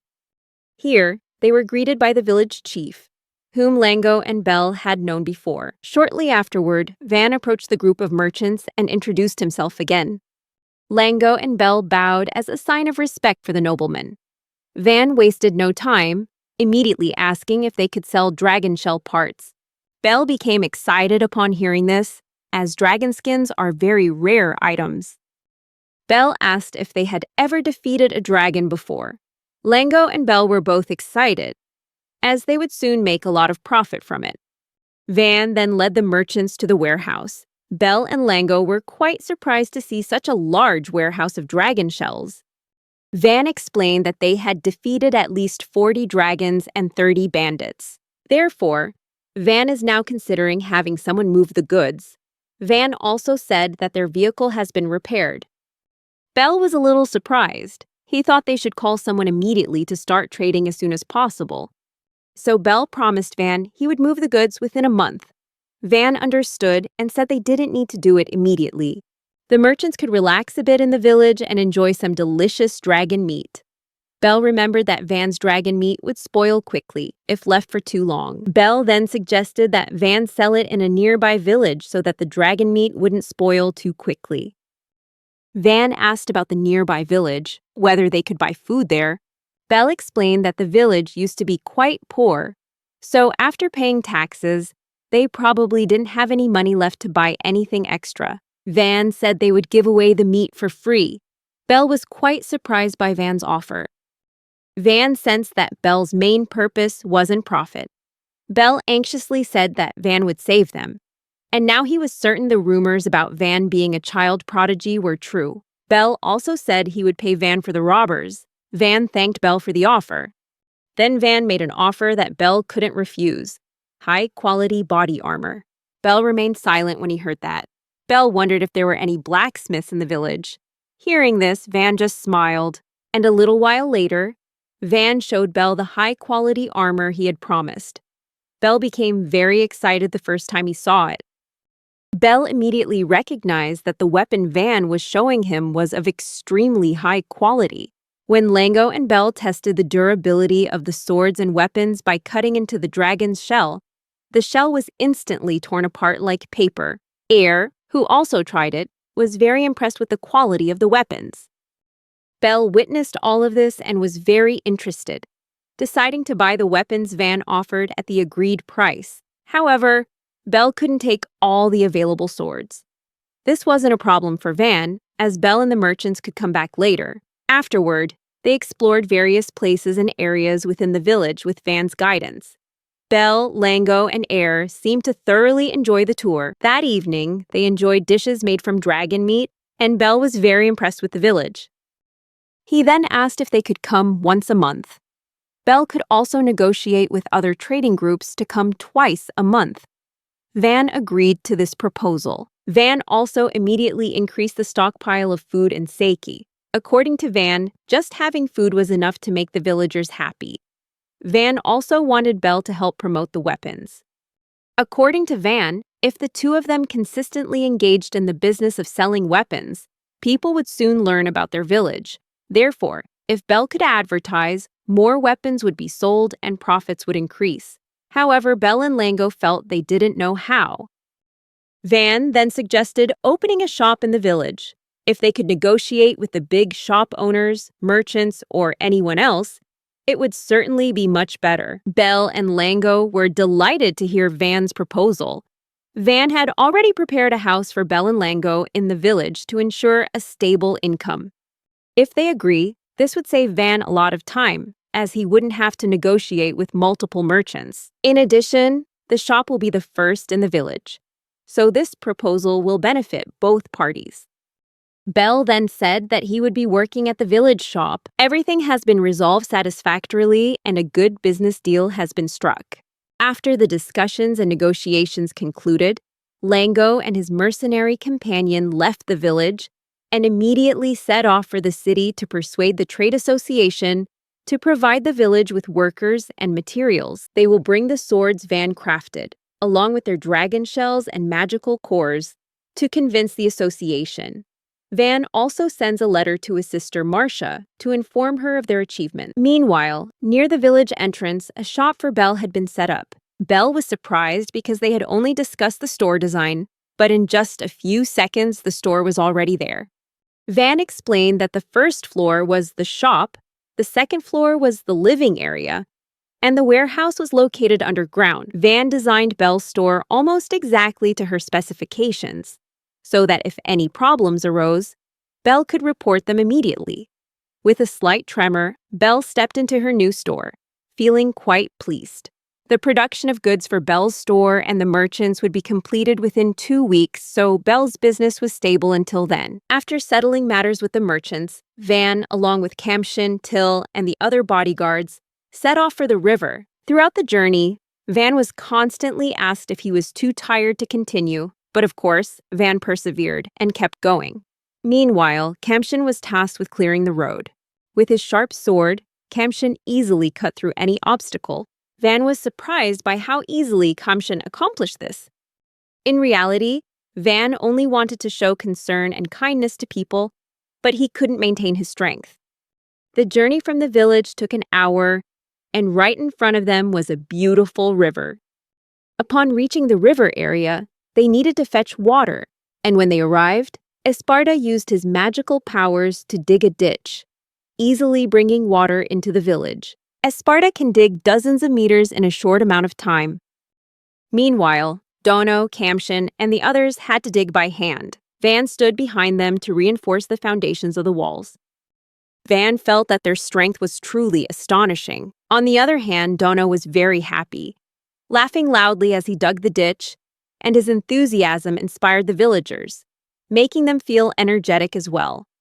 Although Dino was no longer young, Till found the job very difficult because the river was quite far from the village. However, Van said that if they didn't complete the work, they wouldn't survive. Van felt the job was indeed difficult, but when working together to achieve their goal, they could accomplish extraordinary things. Van thought that if the quality of life improved, people would be able to live better. Life would become better, and it would be easier for merchants and others who came here. That's why they had to do this work to live more comfortably in this village. After 8 hours of manual digging and the aid of magic, they finally found the village. This is truly an incredible achievement, as this kind of work would normally take at least a week. Kamshin asked why they had stopped working for the day, surprised because he thought they could reach the village in a few hours. However, Van thought it was better to stop, as he realized the other diggers couldn't continue any longer. Dino understood the situation and thought they had trained them properly, but overworking them wasn't good. Van then looked at Dino, who was still able to continue working, with a confused expression. According to Van, what Dino is doing seems quite foolish. The following day, they arrived at the village before noon. Throughout the day, they began channeling water to the village. Before controlling the water flow, Van gave a few brief instructions. First, Van expressed his deep gratitude to everyone who completed the work quickly. He said that he had witnessed the tremendous efforts of those who had followed his instructions, and he was extremely grateful for that. After speaking, Van immediately opened the sluice gate to direct water toward the village. The water began to flow strongly, carrying with it its power. Everyone was astonished to see the water rushing rapidly towards the village. Finally, the water reached the ditch surrounding the village, and the villagers rushed to the water. The village chief remarked that they could save a lot of time thanks to this work. With this, Van emphasized the necessity of water for drinking purposes. He also mentioned the need to filter and boil the water, so special equipment would be required. After a while, a villager, who seemed very interested in what Van was about to create, approached him. Van realized that this person really enjoyed the manufacturing process. He invited them to collaborate on creating magical items. Van intends to create a water filter so that the water can be used immediately. This water filter will be made from wood, leaves, stones, earth, and cloth, placed in the middle of the canal that leads water into the village. The water flowing out from it will be collected in a steel tank. The necessary water will be drawn from a pipe connected under the tank and transferred to the boiling area. However, they still needed to find a way to create fire to boil the water.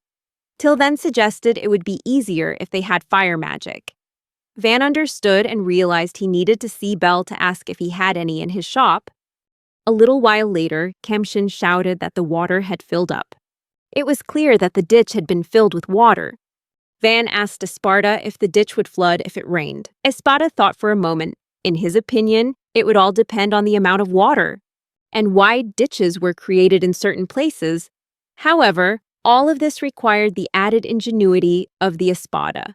Van then said that what he needed to do was ensure that the water could flow back into the river if the ditch overflowed, or create a lake behind the village. Espada argued that returning the river to its source was a good idea, but creating a lake was even better. Espada believed that without the river's water, it would become a reservoir.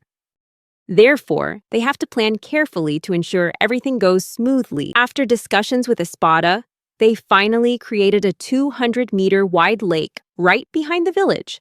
This was an extremely important, urgent project, as it had to be completed before the rain in the next 3 days. The pond is almost finished. Actually, Van wants to create a smaller ditch, or something similar, but Van needs to think carefully about that first. Up until this point, Van had been satisfied, and the water reserves were still plentiful. However, an unexpected event occurred. In the morning, the villagers woke Van up in a panic while he was getting ready. Till said that the DEA and Espada were on their way to the area. Till said they were heading to Van's lake. Van was surprised. Van was surprised and a little embarrassed that his name was suddenly being used to name a lake. Till explained that the name was a way of honoring Van's efforts and preserving his legacy for future generations. Till also announced that the village had been renamed Van Village. Van felt strange and uncomfortable. He wasn't prepared for all these changes. After everything was ready, Van and his servants proceeded towards the lake. They walked past the back of the village to reach the lake, where a large number of villagers had gathered on the lake shore. When Van arrived, he immediately asked what was going on. The villagers explained to Van that there was a creature hiding in the middle of the lake. Van didn't know exactly what kind of creature it was. They said there was a rumor coming from upstream that in the forest lived mythical creatures with perfectly green hair, a creature that is half human and half fish, with strangely bright blue hair, called Abgalu, has appeared in the middle of the lake. This is a rare species that Van had never heard of, and only the Espada knew of its mystery. When Van called it, it didn't react at all. This made Kamshin think that perhaps it didn't understand. Deciding to bring some meat as bait, Van hoped it would pay attention. Sure enough, Abgalu slowly approached. This astonished the villagers. Meanwhile, Ordo and Dino remained vigilant. When Abgalu asked permission to eat, Van and everyone else were astonished, as they never expected it to be able to speak. However, that remark frightened the creature, causing it to back away. Van quickly apologized.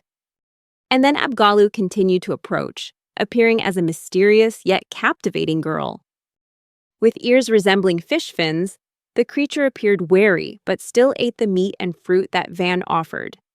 Although it was always keeping an eye on Dino and Orto, Van explained that this was dragon meat with scales, and if the creature wanted, he could dry it to eat later. The creature asked who had caught the dragon, and immediately, everyone pointed toward Van, who had defeated the scaly dragon. Although Van felt he hadn't done much in the battle, merely accompanying the villagers and his bodyguards, but in the end, he admitted he was the winner. The creature showed a momentary look of surprise, then recoiled. Then it disappeared as if swallowed by the earth. Everyone stood still, no one spoke. Because everything happened so fast, the next morning, Till came to wake Van up because there was an emergency. Till told Van that there was news from the village about an attack, causing panic among the villagers. Van, still feeling sleepy, Van tried to absorb the information. Till hurriedly helped Van get dressed and said that the enemy had taken over the water area. While preparing, Van asked if the enemy would retreat upon seeing their weapons. Despite feeling annoyed at being woken up, Van quickly made his way to the canal area. There, dozens of Abgalu people were wading in the water. They showed no signs of attacking, they just stood still. This made the villagers hesitate, not daring to shoot. Van realized that these Abgalu people were the same species they had encountered the previous day. But this time, it wasn't just children. There were men and women of various ages. They all look very young. The Abgalu tribal leader approached and said he wanted to speak with Van. With his muscular build, he looked quite intimidating. Van agreed to let E go along. Bell explained that creatures like Abgalu often carry very rare items. Bell also said that many people believe that doing business with them will bring great profits. This made Bell very eager to participate in the deal as Van approached a massive Abgalu man. This man revealed that his daughter, the same girl Abgalu met yesterday, was very grateful to Van for killing the dragon. The Abgalu people around were surprised and impressed upon hearing this. Later, their leader declared that he recognized Van as a brave man. And he agreed to the marriage between Van and Lotta Priora, the girl she had chosen as her life partner. Van suddenly realized the situation and became panicked. He doesn't understand anything about this marriage. The Abgalu tribal leader explained that Lotta, or rather Lotta Priora, was his only daughter. She had a beautiful figure and would shine in the future. Van then asked where the first girl was. The leader pointed toward her and said she was playing with her friends. Van realized that she was still a child and immediately asked when this marriage plan had been decided. The Abgalu leader replied that they were an Abgalu people who had never interacted with humans. However, most recently, when the river became home to scaly dragons, it resulted in the deaths of many members of their tribe. Therefore, they needed to find a strong husband for their first daughter, someone who would save their people. Van concluded that the Abgalu tribe was looking for a strong man to protect them, and the only way they could think of was to have their princess marry that strong man. Van told the Abgalu tribal leader that his daughter should marry the man she loved, and he will protect them all, even without marriage. Abgalu, the leader, later said that they would remain in the area with his son-in-law. Van replied that they would be better off moving to the lake, where there was a bridge and other amenities so that guests or intruders wouldn't surprise them. It was then that Van realized he had just been called son-in-law. Van was horrified and declared that he absolutely would not accept this marriage. From a distance, Lotta, the first girl, shouted as if Van were her husband. This made Bell very happy. Bell realized that befriending the Abgalu tribe would bring him rare resources and immediately requested them. Espatada said that Van was very fortunate to have befriended the Abgalu tribe, but he couldn't do anything if Van's first wife was Abgalu. Till, who seemed a little jealous, reluctantly accepted it as Van's choice, but concluded that Van didn't really accept the marriage, but couldn't refuse it either. Immediately, Van's artificial lake was transformed into a settlement for the Abgalu people. Seeing this scene, Van could only feel despair, because the lake was quickly filling up. Therefore, Van built 2 identical buildings on the lake shore to serve as a recreational area. This is a place where the Abgalu people can sit for a long time because the roof is larger. Everyone in the village was delighted that the area was quickly becoming famous, and interaction between the villagers and the Abgalu people was going smoothly. They shared food and crops and exchanged gifts, strengthening the friendship between the 2 sides. Van decided to build a new, stronger wall, large enough to protect the lake and enhance the safety of both the village and the people of Abgalu. Espada proposed building infrastructure within the city for long-term development. Van found his advice very reasonable. Espada also emphasized that if they were to build this wall, they needed to protect it securely, so he advised creating a structure large enough to serve and protect many people. Although the area would be smaller, Van decided to go ahead with it, thinking that life in the current village was good and that more Abgalu people would move there. Furthermore, it would be better to have more villages, with tens of thousands of residents living there. However, Espada could not accept Van's view because it would take a lot of time to process. He added that this was something that needed careful consideration. Ultimately, Van sensed the rigidity in Espada's character, as even his own father had been unable to convince him. Espada went on to propose building each side of the wall at least 600 meters long, encompassing buildings, guard headquarters, and delegations. Van was surprised by its enormous size, and Espada said that the start date for the wall's construction would be set. Once they had enough people, all they could do now was lay the foundation for the wall so that it could be upgraded later. Van began thinking about the design of the fortress, a city that wasn't square. Espada stated that he did not accept circular cities because mages could easily penetrate their defenses by focusing on a single point, and that square cities were the most effective form of defense because they were easier to protect. Van wanted to create a star-shaped city, with the pointed corners he indicated as defensive zones, to prevent easy enemy infiltration. Furthermore, the roads connected to the city walls but could be separated by individual bridges. Van then added that they needed to quickly attack from the corners before reaching the main section, because if they skipped attacking and tried to destroy the wall immediately, they would be attacked from 3 directions. This is a form of defense that has been employed on Earth. When muskets were created, Van thought that this strategy could still be applied in this world of swords and magic. Espada agreed, as attacking from the corners would prevent the attack from spreading to either side, which was crucial when they needed more players. Espada remarked that Van's proposed plan was very reasonable, impenetrable even to mages. Mages would have to attack seriously and destroy the walls until they were completely destroyed. During the discussion, a guard suddenly shouted that there was a message from Count Ferdinand. Another guard chimed in. It's not just the symbol of Count Ferdinand, it also features the unicorn and shield symbols that belong to him. Noble families are rising from the Count's faction. In addition, there were 3 carriages and about 100 soldiers accompanying them. Van confirmed that Count Ferdinand was indeed of noble lineage. Count Ferdinand, who previously owned the village, now wants to regain control. A troop of soldiers immediately advanced toward Van's village to verify the rumors about the child prodigy. Meanwhile, 4 powerful rickshaws with 2 girls. One is a child and the other is a young woman. They're about to arrive. The older woman stroked the little girl's head and said she would take care of her, but she also said they would soon meet the person who would be receiving them. At Van's house, he and his bodyguards were preparing to receive the messengers from the Count. Van felt a little overwhelmed by their unexpected arrival, while Till had tea ready. Meanwhile, Espada prepared the reception room for their esteemed guests. Once everything was ready, Van quickly invited the guests in. 2 women entered, one of them a little girl, but Van sensed that this girl was not an ordinary child. Van politely introduced himself as the estate manager. Then an adult guest introduced himself. Her name is Panamera Carrera Cayenne, and she has just been appointed as vice president. He was also a person of unknown origin, yet very powerful and wealthy. Then the little girl introduced herself as Arit Anne Ferdinand, the youngest daughter of Count Ferdinand. She said that her father had sent her here because he had received news that a representative of Markets Fertio was in the village.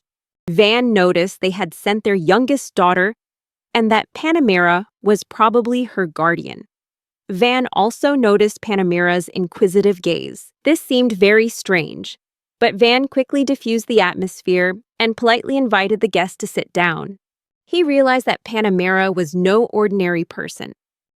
She possessed a sharp and beautiful demeanor, yet was also incredibly strong. Panamera then spoke up, noting that Van looked younger than Artejou but was very calm. She went on to ask Van about the reason for their visit to the village. It turned out that this question didn't surprise Van, as he had anticipated it. The Count, having lost a portion of his territory, would undoubtedly be furious, but at the same time, he would also admire Markets. Van thought they might be afraid of Markets and could attack at any moment, so Panamera and her daughter were sent. Van responded calmly, stating that Panamera and Arit's presence was to gather information about the enemy and discuss agreements. Van's answer made Panamera laugh with satisfaction. She hadn't expected a child of only 10 years old to answer so accurately. Panamera went on to say that Ferdinand couldn't read Markets. Panamera went on to say that if people were looking for an influential successor, the name Van has consistently come up over the past 2 years. She also emphasized that if Van continued to attract attention, his magical abilities would no longer matter. While the opening ceremony was approaching, the Marquettes were still boasting about their wealth, and before that happened, they had already arrived. Panamera knew there were rumors that Van was a child prodigy, so the owner of this territory must have been very intelligent to develop it. Therefore, she knew Graf thought that Van would accept the Count's border and the Kingdom of Germany. However, Panamera also realized that Van had no ambition to take on a leadership position. Van remembered there was an order prohibiting nobles from fighting to the death. He was still confused by Panamera's words due to a lack of information. And Van later admitted that she was right in her observation about his lack of magical abilities of the 4 elements. This surprised Panamera, who was taken aback by Van's response. Panamera has once again confirmed whether the rumors about Van being a genius are true. Van replied that he did it all for his father. Panamera recalled that, in the past, this village only had a few hundred houses. But within just 1 or 2 months, defensive walls and structures built with materials never before seen were in place. She also realized that Van possessed powerful servants and talented knights.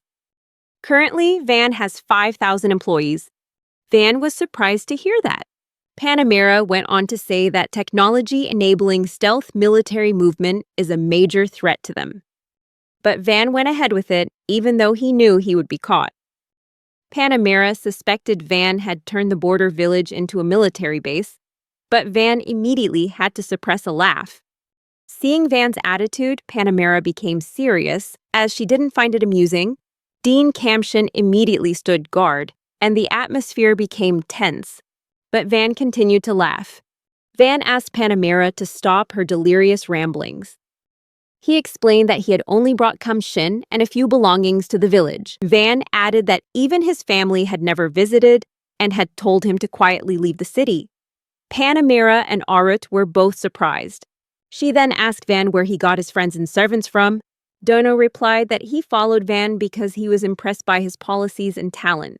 Furthermore, Dino proudly stated he received a letter from headquarters asking him to return to the Knights, but he refused. Espada explained that he also followed Van because he wanted to retire and serve Van. Till added that although Van was a nobleman, he did not behave like a tyrant and promised to serve Van to the death. Van thanked them all for following him to this faraway place because they wanted to be close to him. However, Panamera remained skeptical. Van then invited Arit and Panamera outside to assess the situation. At that very moment, Van was also preparing to begin rebuilding the wall. They quickly went outside, where the soldiers led by Arit and Panamera were waiting.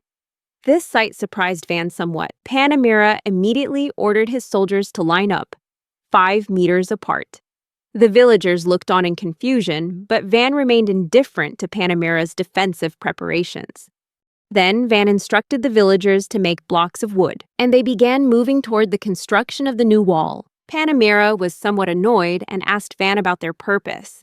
Van knew perfectly well that Panamera was definitely thinking about a surprise attack. Upon arriving at the site where preparations were underway for the new wall construction, Van immediately began getting everything ready for the upcoming work. Van began the work of building the wall with the help of Espada, who uses earth magic. A tall wall was gradually being built. Panamera was surprised to discover that Espada had once been a user of the magic of the 4 elements. After the wall was finished, Van immediately went closer to inspect the material inside. He needs to know the exact proportions of materials needed to create the perfect concrete he wants. With his crafting magic, Van honed and strengthened the foundation of the wall using wooden beams and materials from the earth. Panamera and her soldiers were all surprised by Van's abilities. They were all curious about the magic Van used. And the Panamera is no exception. She looked at Van with an innocent smile. Van only possessed manufacturing magic to create objects, and he admitted that his magic wasn't even useful in his homeland. Van's words surprised and impressed Arit. It also brought back memories of her past. Her father was always busy. He didn't have time for her. Meanwhile, the mother remained indifferent, leaving Arit in the care of the babysitter. What Arit remembers most clearly is the feeling of uselessness. She was shy, meticulous, and not very good at learning, so there was nothing she could do. The only thing she can do is control puppets with magic. She cannot participate in physical activities such as dancing. But he is very good at controlling and moving puppets thanks to his abilities. Although there was nothing else she could do, this was the only thing that pleased her mother. Arit always awaited her parents' reaction, so she began practicing magic, dreaming of dancing with her puppets. However, it was all just wishful thinking. Arit was criticized and considered useless by his own parents. She was treated with contempt and criticism, leaving her confused about what she had done wrong. Gradually, she realized that her magic was worthless in high society. Even her mother stopped caring and visiting her, leaving Arit immersed in loneliness and despair. She lived with feelings of self-pity and regret for her own uselessness, and all she could do was cry in her sadness. It wasn't until she turned 10 that Arit was summoned by her father, this time with Panamera, a baroness of the Ferdinand family. She was summoned to the border area to negotiate with the landowners. Arit was still wondering about the woman who accompanied her. While Panamera was talking to her father, she then spoke to Arit, introducing herself in a gentle voice. Panamera inquired about Arit's marriage, but Arit had never actually heard of that. Panamera said that if the man they were about to meet was worthy, they could begin the marriage immediately. Arit honestly admitted that he was truly useless, so it was only logical to leave his family. Panamera gently corrected Arit's words, saying that Arit's brother had found a life partner, leaving only Arit.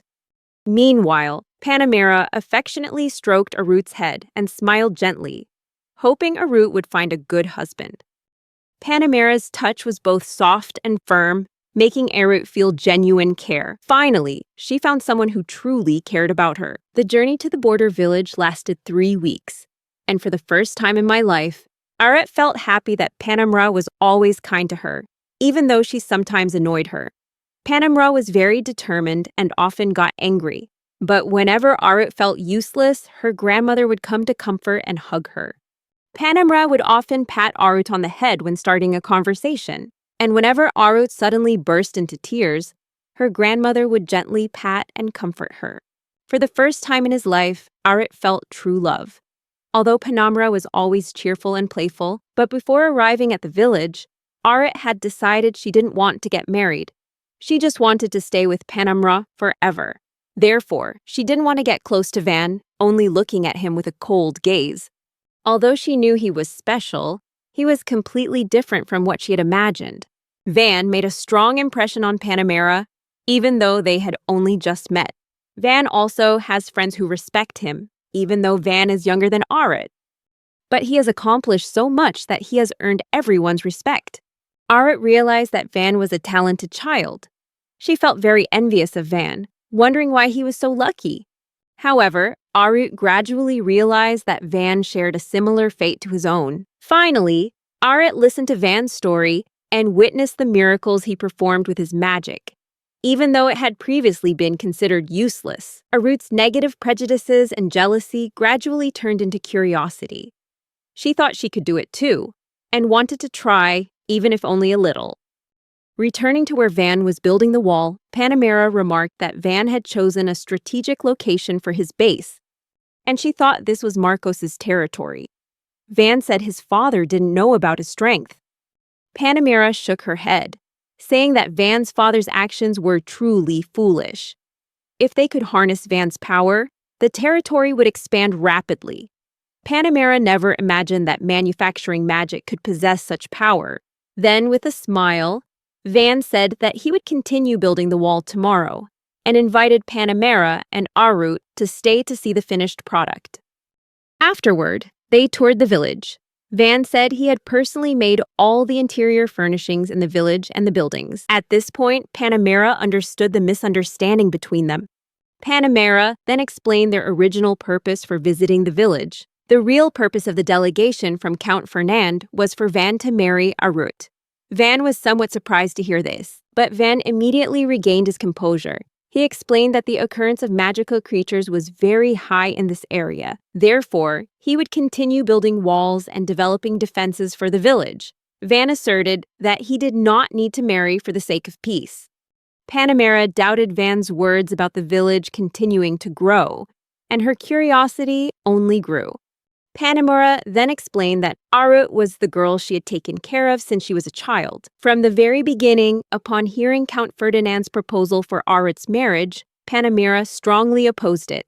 The Ferdinand family was hoping to forge a connection with Marcus's family through this marriage. It was a threat. And the partner from the Ferdinand family had to be younger, so they came to the border. Panamera said that with everything going on, it would make Arit unhappy. Van understood Panamera's words, that if this marriage happened, Arit's fate would be uncertain. She could be abandoned without money or food. Panamera said that was the reason they were here. She had thought about many reasons and would not let Arit get married like that. Van understood Arit's silence and sadness. She wasn't ready to be ignored again. Van understood that because he himself had experienced that feeling. Panamera later said that she had changed her mind. Although she had considered Arit's happiness, Panamera accepted the proposal if Van married her. According to Panamera, Van is an ideal role model. She believes Van has clear and calm thinking, which is very different from most of her peers. Although Van was sent to the border, his followers stayed close to him, and he managed to change his unfortunate fate, discovering his own strength and intelligence.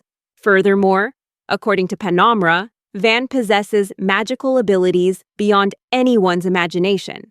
Panamera even said she would agree to marry Van if they were the same age. This made Van very happy, because the woman he thought was cold and cruel admired him. After Van demonstrated his magic to Panamera and Arit, it was time for him to entertain his guests with dinner. Van started a conversation with Arit to initiate a dialogue. He asked Arit if he liked his dish. However, Arit was still shy and embarrassed, but she had to answer Van's question. Arit replied that she liked the meat and fruit salad that were served. Hearing this, Till, standing behind them, felt proud that she was the one who had cooked the meal. Arit still felt very anxious. She felt she had never spoken so much without a reason before. But Van didn't seem to mind at all. She still couldn't believe that someone as great as Panamera could understand Van's greatness. Arit thought she didn't deserve to meet someone as great as Van. However, Van interrupted Arit's thoughts again. This time, he asked her about her hobbies. Arit replied that she liked pretty dolls. Van became very interested and asked if Arit could show him the dolls sometime. This surprised Arit.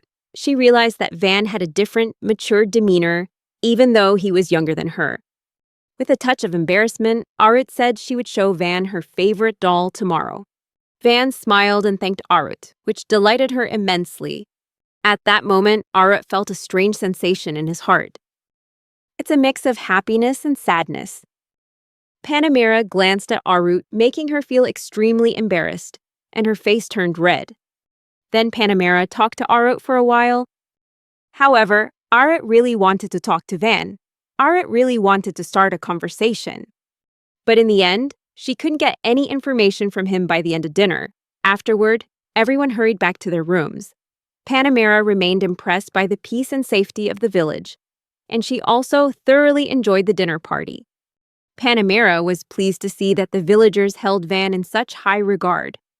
Van proudly agreed that Till's food was truly delicious, and the village community was very friendly. Panamera was very impressed with the prosperity of the village. After a brief conversation, Panamera excused herself and returned to her room. Meanwhile, Arit remained silent, seemingly wanting to say something but unable to utter the words. Van waited for her to speak, but after 5 minutes, Arit finally bowed his head to thank Van for the thoughtful hospitality, and she admitted that she felt a little nervous knowing that Van might be the man she would marry. Then Arit hurried away, leaving Van with a flushed face. Arit felt embarrassed when he realized he had acted thoughtlessly. She hurried away after speaking too quickly, making the atmosphere awkward and uncomfortable. The overwhelming tension made Arit even more anxious as he wandered through the hallway. She was looking for her room. Fortunately, a guard escorted her all the way there. When Arit opened the door to the room, Arit was surprised to find Panamera in the room, wearing only underwear. Arit was stunned and embarrassed, not knowing what to do in the face of the scene. Panamera was not flustered. She approached Arit and gently offered advice. She said they could leave tomorrow as planned, or if they wished, they could stay a few more days. Arit nodded, feeling hesitant, her mind a jumble of confused thoughts. Panamera also offered to give some money as a thank you gift. Arit quickly prepared for bed, but deep down she really wanted to talk to Van, even though she didn't know where to begin. While trying to fall asleep, Arit couldn't help but look forward to tomorrow. The following morning, Van prepared to supervise the construction of the wall. Before construction began, Van cautioned the villagers to be careful because the project was on a large scale. In this project, Van assigned Dino the responsibility of supplying materials. At the same time, Van felt a little uneasy seeing Ordo watching them work. Ordo explained that he was simply curious, and that it had been a long time since he'd seen the villagers standing so solemnly like soldiers. Ordo also said that after finishing his task, he would go hunting monsters with the sword Van had given him. Hearing this, Van advised Ordo to collect high-quality animal materials when hunting. Finally, Van reminded everyone to get ready for work and avoid injury, and promised to throw a BBQ party after the job was finished. When the work was finished, everyone became very excited and got straight to work. After delivering a captivating speech, Panamera approached Van and praised him for effectively boosting the morale of the people. Van replied that the people were not soldiers, so he had given them freedom. He also promised to reward those with the best performance to encourage them to work harder. Suddenly, Arit ran up. She was a little nervous and greeted Van, encouraging him about his work that day. She hesitantly asked if she could watch him work. Panamera also asked Van what he would do next. Van replied that he was taking care of the canals. He explained that water pipes run underground beneath every building, and they need to be regularly cleaned and drained to keep the system functioning properly. Van explained that if the water channels aren't cleaned, the water will become contaminated and a source of disease. In addition, these channels flow into underground caves and eventually return to the river. A little later, Van explained the cleaning mechanism to Panamera. Suddenly, the Abgalu appeared, saw Van working, and offered to help. Panamera and Arit were surprised to see the Abgalu appear, and Panamera asked why they were there. They explained that they now live here because Van gave them delicious food. Leda Priora, who also appeared, said that she was Van's wife. Panamera was surprised to hear Leda Priora's words, but Van immediately explained that it was just a misunderstanding. He said they weren't actually engaged yet and would explain this to Leda Priora's father. Hearing this, Leda Priora became slightly annoyed and turned back into the water. Seeing that, Van promised to give them some delicious fruit today. Following Van's instructions, Leda Priora resurfaced from the water. Van then asked the Abgalu people for help to pull the planks out of the water. This wasn't difficult for them, and they quickly covered and cleaned the ditch. Van said they had to do this several times a day.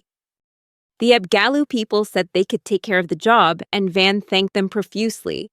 Panamera was extremely surprised to see how easily Van could give orders to the Abgalu people, but Van explained that they did so only as a reason to stay there. Later, Van invited Arit and Panamera to visit the construction site of the castle wall. Finally, they arrived at the place where the wall had been built by the magic of the Espada. The work was completed quite quickly, as they had already reached a length of 30 meters. Espatada reported to Van that the construction surface was very good, but creating the diagonal corners was proving difficult. Van then suggested drawing hexagonal lines on the ground. Without hesitation, Van ordered Espatada to expedite the construction of the project. Espatada immediately understood Van's instructions, proving himself to be an excellent servant. Van began drawing the diagonal angles, but had to be extremely careful not to damage the structure. Panamera approached Van and offered to help with drawing the hexagons and diagonals. Panamera could help by measuring distances with a string and connecting the lines to create an accurate diagram. Without hesitation, Panamera immediately set to work with Van in drawing the diagonal lines. Van saw Arit, the other person with nothing to do, and asked her if she was all right. Seeing Arit alone and looking bored, Van invited her to survey the castle walls. On the castle wall, Van showed Arit the special bow and arrows he had made. Arit was surprised and asked what it was.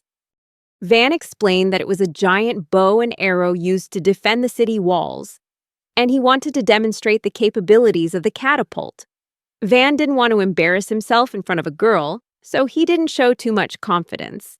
A moment later, with Kamshin's help, Van shot an arrow into the empty space. It destroyed some areas on the surface. Everyone was surprised, especially Arit, who was witnessing the power of the catapult for the first time. She hadn't expected the catapult to be so powerful. Van explained that this catapult was much more powerful than a regular bow and arrow. The loud sound of the gunshot startled Panamera, and she quickly moved closer to the source of the sound. Van explained to Panamera that they were test-firing the newly installed catapult. The shot was so powerful that it surprised Panamera, and she was very surprised to see such a powerful catapult installed along the city wall. Van said there were about 100 catapults installed along the defensive wall, but he planned to install even more.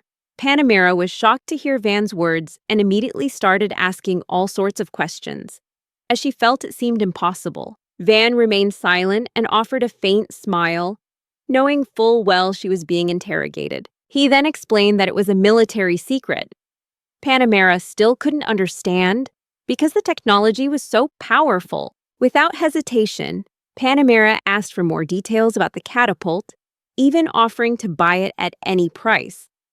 With a smile, Van said he wouldn't sell it, but would provide details about the catapult if Panamera could prove he was on his side. Hearing Van's conditions, Panamera could only remain silent and couldn't stop marveling at what Van had done. She realized that building a village in such a remote place was truly extraordinary, and that all of that could be achieved through the magic of crafting. This could completely change current views on magic. Van has succeeded in gaining the trust of other races, and he was also able to make Arit, who is usually shy, more open. This made Panamera even more impressed with what Van had done. Panamera hadn't experienced any of this in a long time. After careful consideration and weighing all the circumstances, Panamera emphatically declared that she would form an alliance with Van. She would immediately send a letter to the kingdom's capital today and formalize the alliance in the usual manner in which a nation seeks assistance from its nobles. Furthermore, Panamera also swore to be a loyal friend of Van and pledged not to betray him. If she did, she would relinquish her noble title.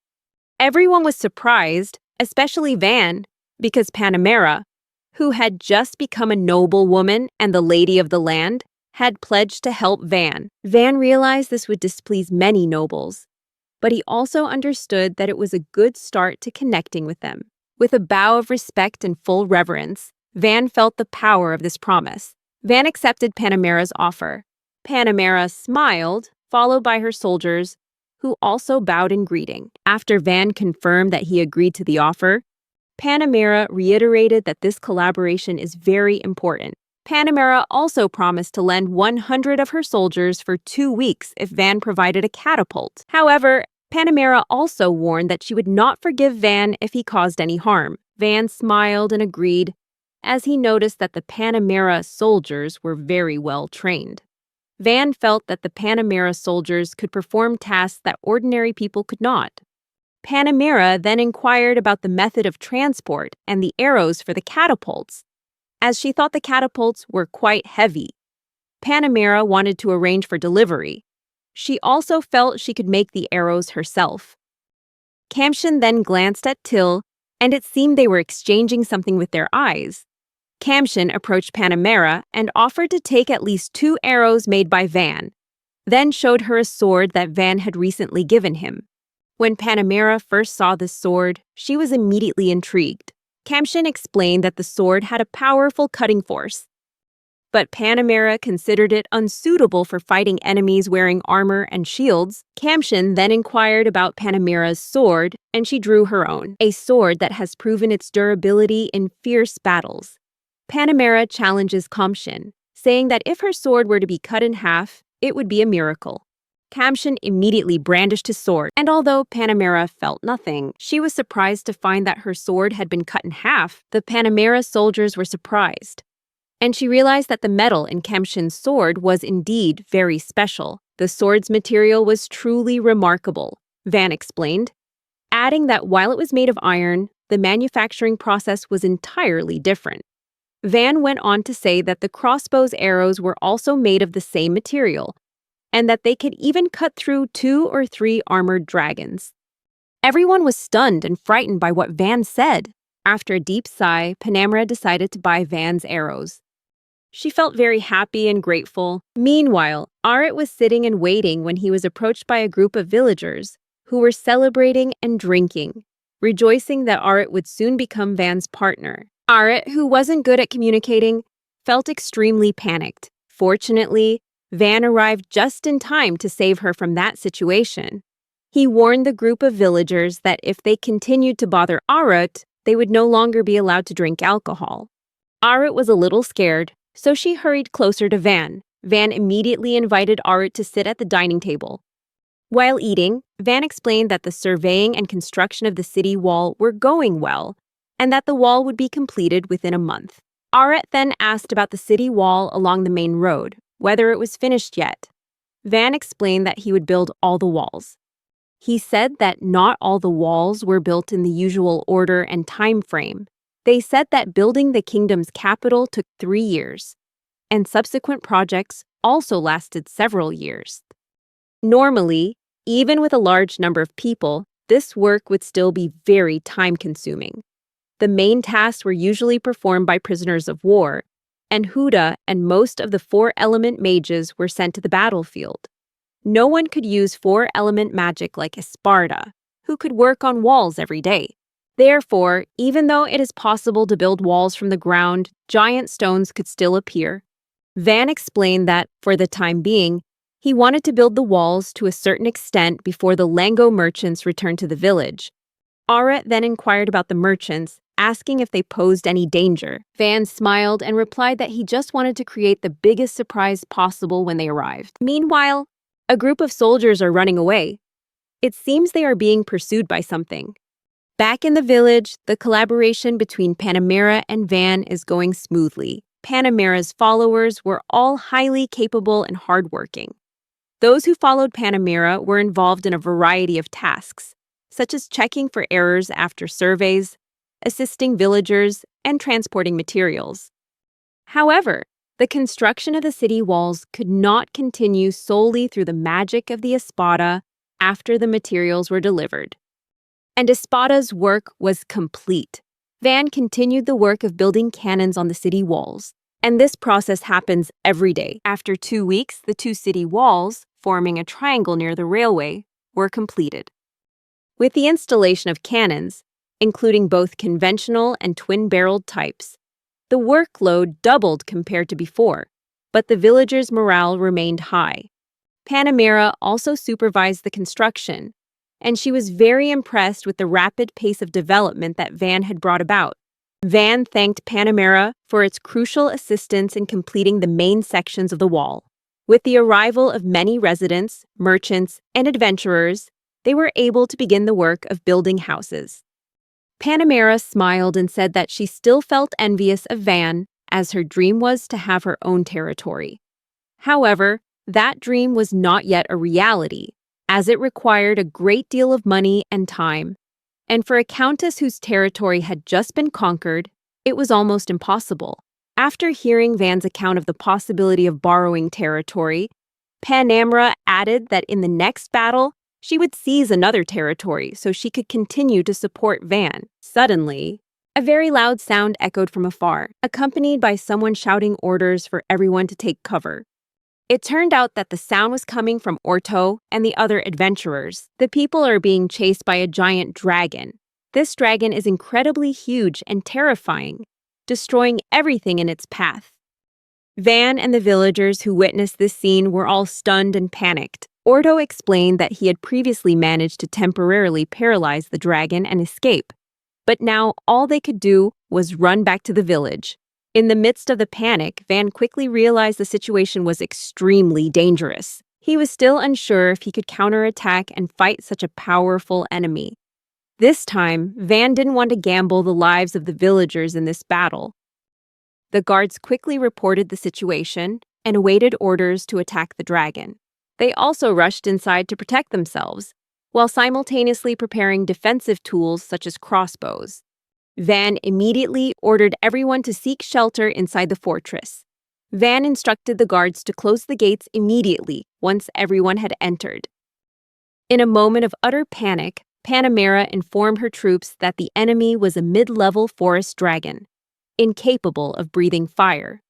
Panamera instructed his men to escort Arit into the village along with 10 of his guards, and ordered others to climb the city walls and guard the gate. Arit was facing such a dangerous situation for the first time, and all she could do was tremble with fear. Van understood that in situations like this, fear couldn't simply disappear. He approached Arit and reassured her, telling her to calm down. Van assured Arit that they would definitely defeat the dragon because they had Espada with the magic of the 4 elements and an incredibly powerful catapult. Van was confident they would win. He also mentioned Panamera, who is very strong and will be an important support force in this battle. Van continued to reassure Arit that they would protect her and that victory was certain. Meanwhile, Arit remained very frightened, but she told Van to be careful. Van instructed Till to take Arit home so she wouldn't have to witness the dangerous fighting. Then, the group of explorers continued running towards the village gate, but it seems they won't make it in time. Van ordered the catapults to be prepared, emphasizing that they must avoid hitting Ordo and his comrades. Van realized that fighting a flying enemy would be very difficult, especially if the dragon entered the village. He ordered his men to target the dragon's wings, attempting to prevent it from attacking from the air. While the retreat continued, Puriel, in a panic, shouted that she would save herself and abandon Ordo. However, Ordo couldn't leave his friend behind, so he immediately turned back to save Puriel, despite the danger from the approaching dragon. While Rosalie distracted the giant dragon, Puriel and Ordo were saved from the attack. However, the dragon turned and chased Rosalie, causing him to flee for his life while Rosalie was still being pursued. The others in the adventure group hurried towards the fortress. Rosalie felt left behind. Meanwhile, Ordo continued to urge Rosalie to run as fast as she could, believing she could escape the dragon. By the time the rest reached the gate, Van realized the opportunity had arrived and immediately ordered the artillery to fire. Before Rosalie was attacked by the dragon, Panamera also signaled to her troops, asserting that she could handle what remained. A precise shot rang out. This made Van realize Panamera's readiness for this decisive battle. A brave warrior stands ready for battle, finally realizing that Panamera's prestigious title is no laughing matter. Panamera immediately unleashed a massive fire spell aimed at the red dragon. This made Van realize that Panamera was one of the most powerful users of the 4 elemental magic he had ever known. Panamera continued to unleash a barrage of fiery spells toward the giant dragon, making it groan in pain. Under the power of fire magic, Van witnessed firsthand the miraculous power of fire element magic. Create special effects in battle. However, the dragon has not yet been defeated. Panamera hurried towards the village to prepare for a counterattack, followed by her troops. She also ordered the defenders to leave the city walls as the dragon was getting closer. The wings of the red dragon were almost completely destroyed. Nevertheless, the dragon still charged through the city walls. And Van realized that it was actually very powerful. It surpasses the power of humankind.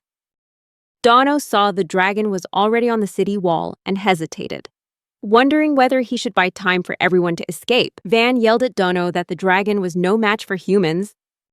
Espada also walked coldly, without a trace of fear, towards the giant dragon. Espada appeared to be preparing to confront the dragon head-on. Van warned Espada to leave immediately, because this is a very dangerous place. But Espada did not listen. He remained silent. Espada calmly walked towards the dragon, paying no attention to Van. Van, annoyed, shouted that he wouldn't leave either if Espada didn't come along. Hearing this, Espada stopped, realizing the danger. Espada approached Van and promised to hold the dragon off for a while before leaving, then continued walking, feeling as if no one was paying attention. Van was furious at Espada's attitude. However, Espada turned away and continued towards the dragon. The dragon immediately flew straight toward the crowd. Espada quickly used earth magic to create a barrier wall of earth. This caused the dragon to charge into it. Espada seemed pleased that he had stopped the dragon, then slowly walked back towards the crowd. However, Van noticed this and felt confused because Espada was walking very slowly and calmly. In a panic, Van hastily urged Espada to move faster before the dragon could stand up. Espada replied that he was walking slowly due to his age, and then helped him walk, while Van would lead the troops to prepare for a counterattack. Van quickly ran towards the inner defensive wall, but felt he wouldn't be able to get back in time. Orto and his friends had reached their limit. From a distance, Panamera unexpectedly shouted that preparations for the counterattack were complete. Because the second attack was ready, Van ordered the ballista catapults to get ready to fire. Panamera then asked Van if she could act independently.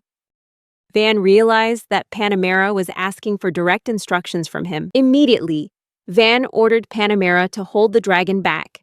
Before reaching the fortress, Panamera used magic to temporarily halt it, while the crossbows continued firing. She smiled with satisfaction after receiving orders from Van. This was the first time she had used magic to stop an enemy.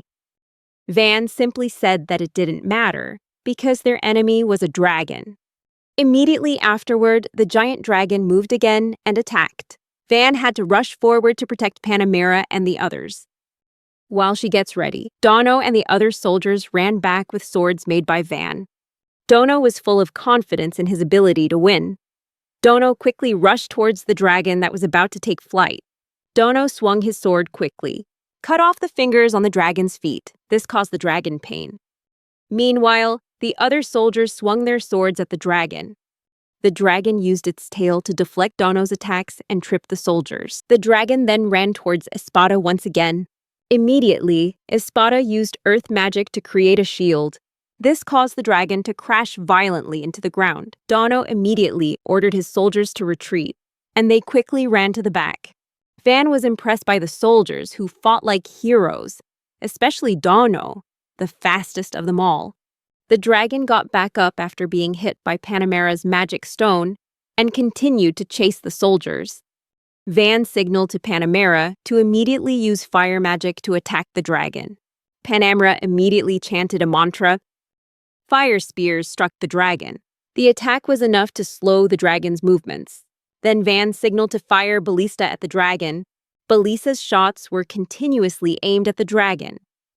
This time, the dragon didn't have time to dodge. Due to the previous attacks, the dragon was clearly severely injured. Then Van ordered the remaining arrows to be fired. The dragon roared in agony, shocking everyone who heard it. Van saw that the dragon could still stand firm. Despite being seriously injured, Van then ordered the next attack immediately. Van also ordered Dino to check on the dragon. Dino slowly approached the dragon, which could no longer stand. The dragon then tried to bite Dino, but Dino quickly dodged it, and Dino swung his sword at it. This caused the dragon to fall and die instantly. Everyone witnessed it, and now it's all over. Everyone cheered in celebration of the victory. Everyone's faces showed relief and joy because the threat from the dragon had been eliminated. Immediately after the battle, everyone returned to the village. Till and Ordo anxiously asked Van how he was doing, but he just smiled and replied that he was only running with a Espada bar. Meanwhile, Dino and two other warriors bravely held off the dragon. Till immediately told Van to rest. Van sat down, relieved that the battle was over. Panamera approached Van, praising his excellent command skills, and she congratulated him on his victory. Van replied that without the strong support from Panamera, Dino, and Espada, victory would certainly have been difficult to achieve. The dragon could have destroyed an entire city, something he couldn't have imagined. Panamera was very pleased that Van had been so honest. She said that if such a forest dragon were to attack the princess's territory, the city could have been destroyed. at least the city walls would have collapsed and hundreds of lives would have been lost. Panamera added, Espadas and Dino will forever be remembered as heroes. Van agreed with Panamera's words, saying that all those who had helped deserved praise. However, Panamera raised an eyebrow in disapproval of the gunner for not being strong enough to defeat the dragon, prompting her to increase her power in order to deal with the dragon. After hearing Panamera's criticism, Van began to think about enhancing the gunner's power to make it stronger. Panamera smiled, agreed with the idea, and suggested they should acknowledge their achievement in defeating the dragon. First, Dino will be awarded the title of Dragon Hunter. As the village chief, Van will receive the title of Lord of War, while Espada will also be awarded another prize. After hearing this, Van fell silent, remembering that Dino would be awarded the title of Dragon Hunter. The next day, in a large field, Van stood before all the villagers and announced the award ceremony. He introduced the person who would present the award. That is Panamera Carrera Cayenne, the head of the noble Cayenne family. Everyone was amazed by the majestic and captivating presence of the Panamera. She immediately spoke up before the villagers, declaring that those who had slain the forest dragon were knights and mages who had worked tirelessly to protect the village. They successfully overcame a threat that could have destroyed the village and the fortress. Panamera also noted that, thanks to everyone's efforts, no one suffered any harm. Then she introduced the people who would be receiving the awards. First, she introduces Dino, a member of the noble Fertio family, who beheaded the forest dragon and played a significant role in the battle. Next, Panamera introduces Espada, a four-element mage who played a crucial role in paralyzing the dragon with her powerful magic. Finally, Panamera introduces Van Me Fertio, the fourth son of the noble Fertio family. She said that even though Van was only 8 years old, thanks to his knowledge, strategy, and intelligence, he built and defended the village exceptionally well. Panamera explained that Van had played a crucial role in the battle with the forest dragon, because it was his strategies as the village ruler that led them to victory. Everyone applauded after Panamera introduced Van as the third recipient of the award. Van just smiled shyly and waved to the villagers. The awards ceremony ended, and immediately afterward, the festival began. Van brought out his sword for Panamera to see, and she was surprised by the quality and sharpness of the sword Van had made himself. Van just smiled and said that it was just an ordinary sword, made from ordinary materials. However, Panamera was even more surprised that Van had created hundreds of such swords all by himself. With an innocent smile, Van said he could make a sword for Panamera for 5 gold coins. Panamera remained silent, once again feeling cheated by Van. This time, thanks to the support of the Panamera family and hundreds of powerful warriors, they quickly gathered enough materials. The warehouse immediately filled up, and so they had to build an underground storage facility. The construction remained unfinished until the wandering merchants returned. With their caravan, they used an armored lizard at the entrance. Lango was extremely surprised to see that the village they had visited before had been transformed into a large fortress. Bell told his brother that there was a more urgent situation. Suddenly, Van appeared from behind to greet the arriving merchants. Lango then reported to Van that he had secured support from the Chief Merchant Guild, in addition to 5 large caravans and 3 medium-sized caravans. These merchants were also escorted by 4 other men besides Lango and supported by 20 men and 5 slaves. After receiving the report from Lango, Van invited Bell and Lango to the new warehouse. From the outside, the panicked shouts of the merchants could be heard as they watched the materials from the dragon inside the warehouse. The merchants Lango brought seemed unable to believe that they had captured a dragon. Bell explained to Van that the reason the merchants were shouting in panic was because the value of the dragon's raw materials, if sold in the capital, would be at least 100 platinum coins. Bell said that in this way, Van could earn at least 150 platinum coins.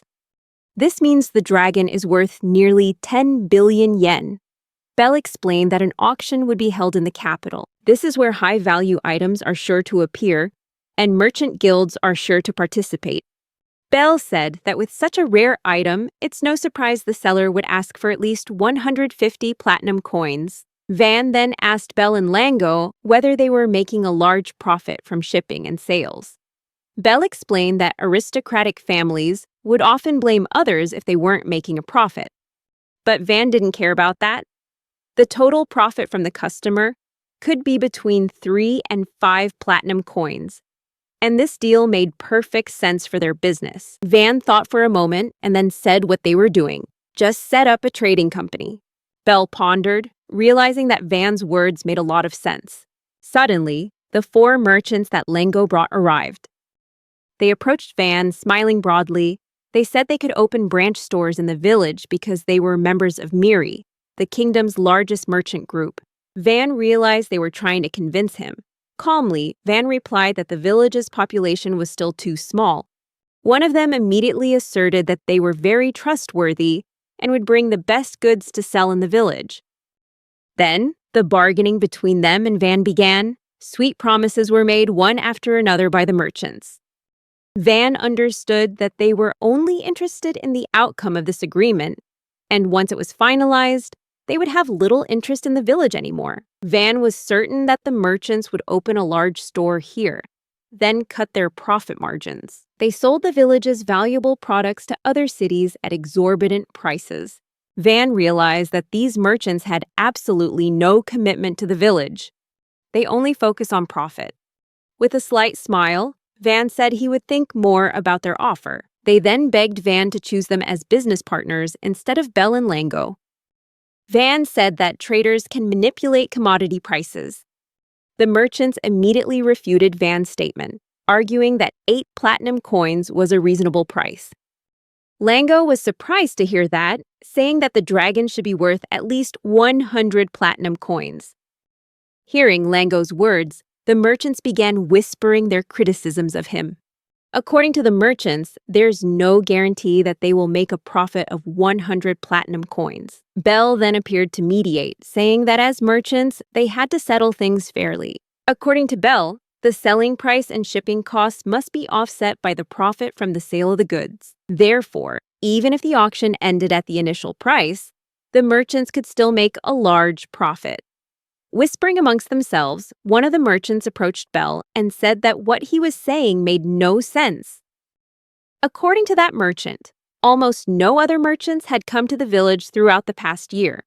For him, 8 platinum coins was a reasonable price. Furthermore, according to the agreement, each member of the merchant group would receive at least 1 platinum coin. Even though they whispered to each other, Bell could hear every word clearly, and he firmly stated that they would not participate in such degrading actions. According to Bell, a trader's most important asset is trust. So, when trading with anyone, they must always be honest. This will yield long-term profits. The merchant, feeling insulted that a young man was lecturing him about business, slammed his bag on the ground and walked away. After listening to everything, Van remained silent because he didn't understand much about merchants. Van then asked Bell and Lango if they were worried about losing business partners. Bell replied that it wasn't a problem, since they didn't know which group of merchants Bell and Lango belonged to anyway. Bell further explained that they were not interested in joining such groups of traders. They preferred to trade independently. Lango explained that by hiring security guards, they could get the goods to the capital and had to register the items with the association before the auction began. Bell then explained the 3 main conditions for participating in the auction. First, a large sum of money had to be borrowed from members of the Merchants Association. Secondly, they had to own the original shop. And thirdly, merchants needed support from the nobility. Van focused on the third condition, where the nobles had absolute legal power, and the founder of the trading company would be rewarded, while the nobles would reap profits without doing anything.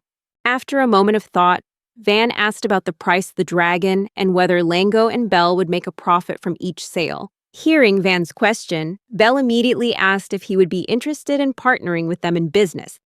Bell explained that, as Van had said, sales fees were necessary, but prices could vary depending on the market.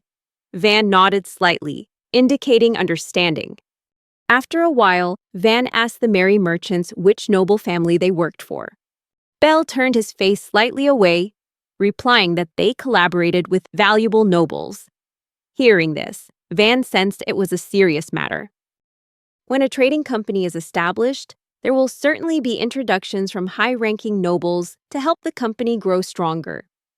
Of course, if merchants treated their customers well, they would maintain their image and receive support from the nobility. But Van thought that trying to win the favor of the royal family was clearly a form of deception. Bell went on to explain that Mary had shops in all the strategic locations throughout the country, which allowed them to sell rare materials and slaves acquired by the knights. The merchants always received guidance from the rulers. Lango added that the first founder of Mayari is rumored to have been the lover of the ancestral king. Lango's words made Van feel that the situation was becoming increasingly serious. Other companies are always watching them, and if someone sets a trap to expose the truth, it's very likely everyone will turn against them. Van asked Bell and Lango about the Merchants Association's affiliations, as they must have connections with many large organizations, including those in other countries. Since their headquarters are located in another country, as long as all the conditions are met, they shouldn't have any problems. Bell confirmed Van's statement, saying they could absolutely build the shop and wouldn't have any financial difficulties.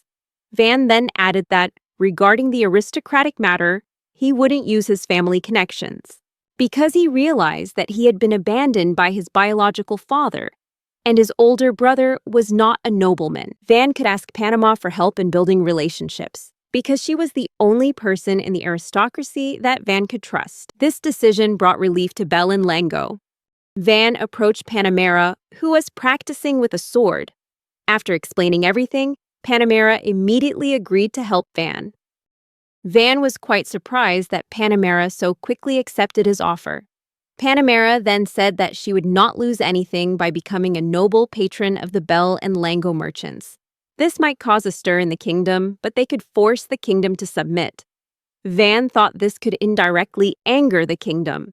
Panamera explained that since she had no territory or knights, she could act in her own way to attract attention. Furthermore, this request would help enhance her prestige upon her return to the palace. Van realized this was a very good idea, as Panamera would receive all the praise upon entering the kingdom, and Van's family wouldn't mind. Panamera went on to explain that as soon as they entered the kingdom, all intelligence would be gathered, including the battles they had participated in. Therefore, concealing this incident would be pointless. Hearing this, Van was shocked. Van was worried that his father might call him home, even though he had begun to like life in the village. Panamera approached him and whispered that she had a good idea to help him survive. Panamera offered Van the title of a new nobleman and established an aristocratic family. However, Van realized that this idea was not easy at all.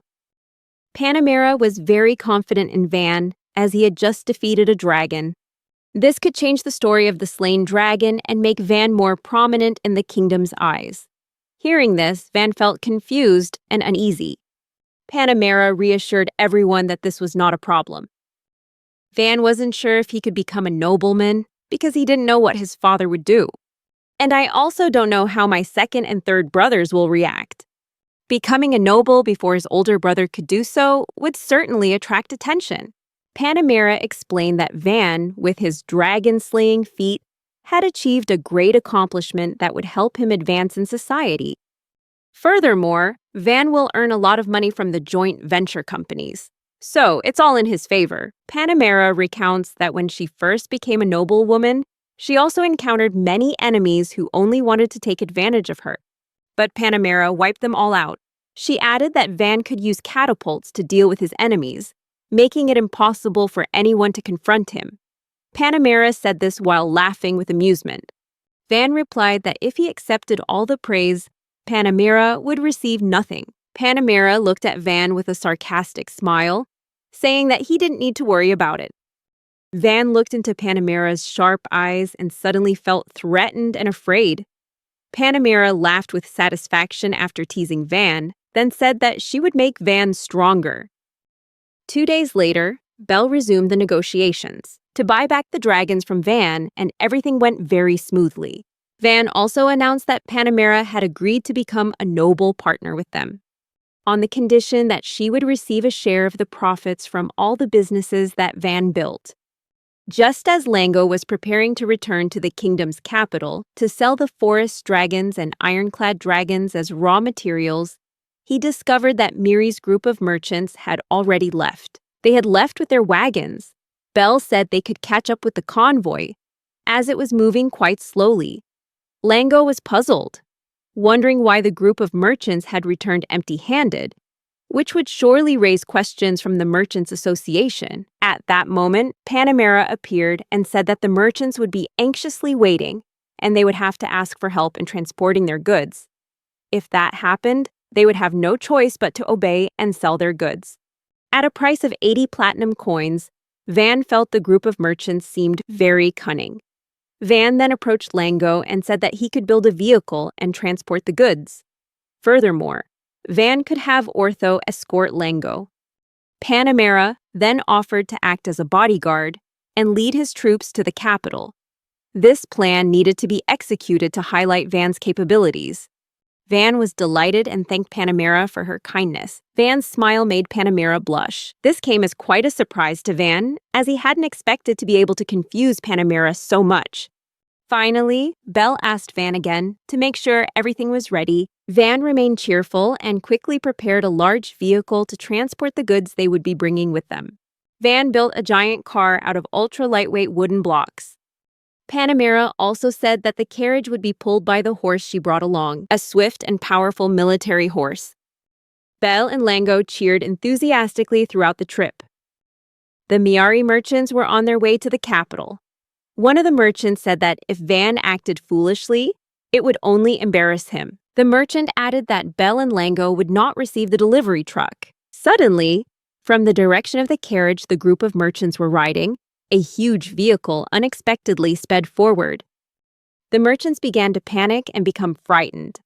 They suspected that Van had sent the carriage, but that was impossible, as Van had been ostracized by his family. Moreover, this enormous vehicle doesn't resemble a luxury car at all. One of the merchants later noticed the flag attached to the cart, and that flag belonged to the noble Cayenne family. Then they saw Panamera riding gracefully on horseback past them. They also saw Lango in a horse-drawn carriage. This surprised them greatly, as they saw Lango riding in that carriage and accompanied by noblemen. The merchants couldn't believe their eyes because Bell and Lango were important figures in the Merchants Association, so it was impossible for them to receive help from the nobility. The merchants realized they would suffer heavy losses upon arriving in the capital. Because the delivery truck contained 40 items from Iron Dragon, they regretted not buying the forest dragon for 100 platinum, because that could have yielded a profit of 1 or 2 platinum coins. Confused, they didn't know what to do, whether to apologize and ask Lango to bring the rest of the merchants. But one of them objected. They suggested they should report Bell and Lango, because they were deceived. However, this proposal can only succeed if the association believes in it. Meanwhile, the story continues with an explanation of King Thano and Shora Belinet of the Scuderia Kingdom, who ascended the throne at the young age of 16.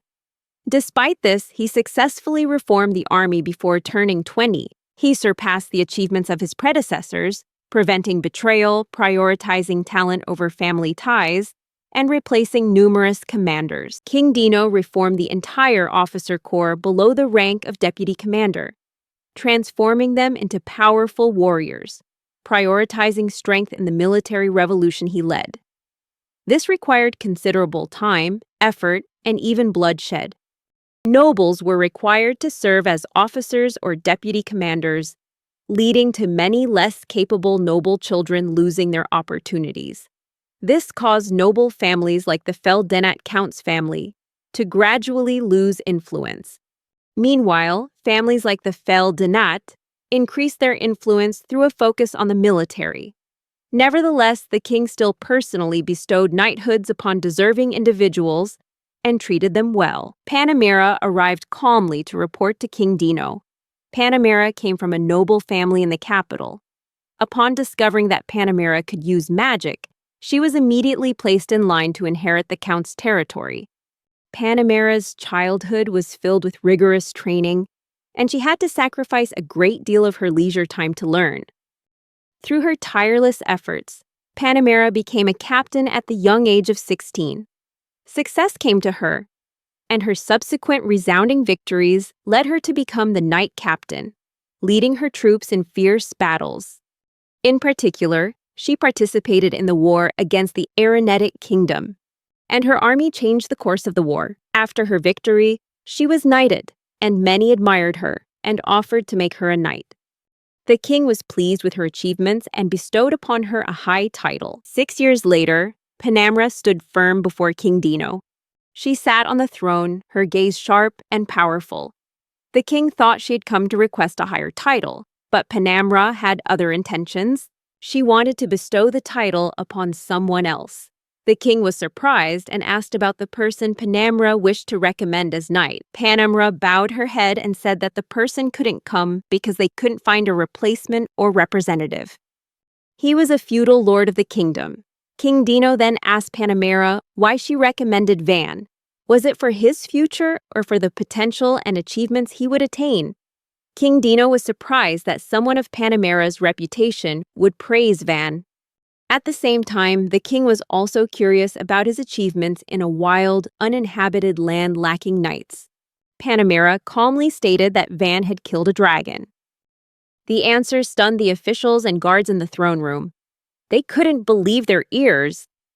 An official asked him if he possessed elemental magic. Panamera replied that Van did not possess that kind of magic, despite coming from a prominent family and having been ostracized by his own. The king's advisor, surprised, asked how that was possible. Meanwhile, the king, with a sharp gaze, also curiously asked who she was. Panamera then revealed the name of the person she wished to recommend. She confidently introduced Van Fertio, the son of Marcus Fertio, and claimed that he was the one who had killed the dragon.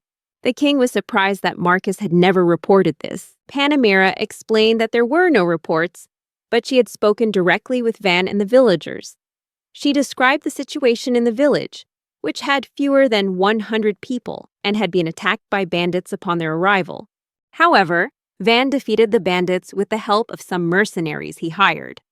The king was utterly astonished to learn that a child could have won that battle. Panamera went on to say that Van also built an earthen wall and repaired damaged houses. The guards and nobles present in the throne room couldn't believe what Panamera said. She added that Van had slain the dragon with the strength of 100 villagers and a deputy captain in just 3 nights.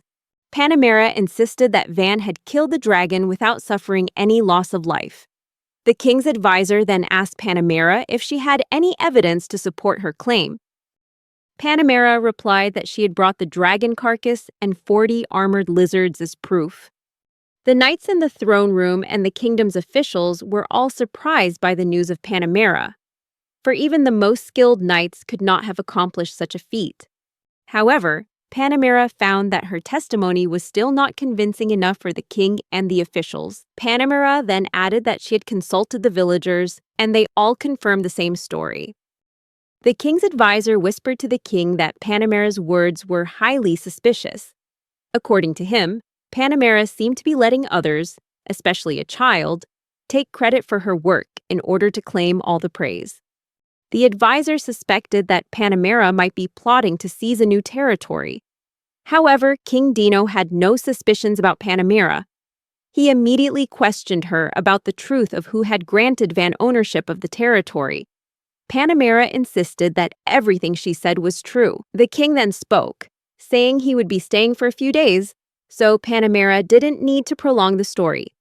The king's advisor, standing beside him, reminded Panamera that if her words were untrue, her title of mayhood would be revoked. Panamera firmly agreed and demanded that the king witness the truth himself.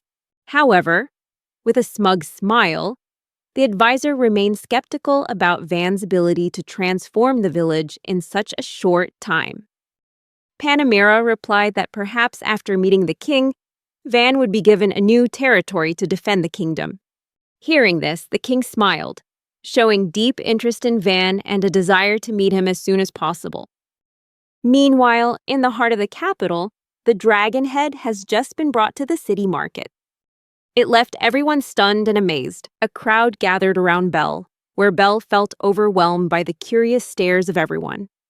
Suddenly, Panamera, after leaving the throne room, she shouted and announced that Van had become a count, and his reward for killing the dragon will be decided later. The residents of the capital were surprised to hear this news and immediately began buzzing about Van, who had successfully killed the dragon.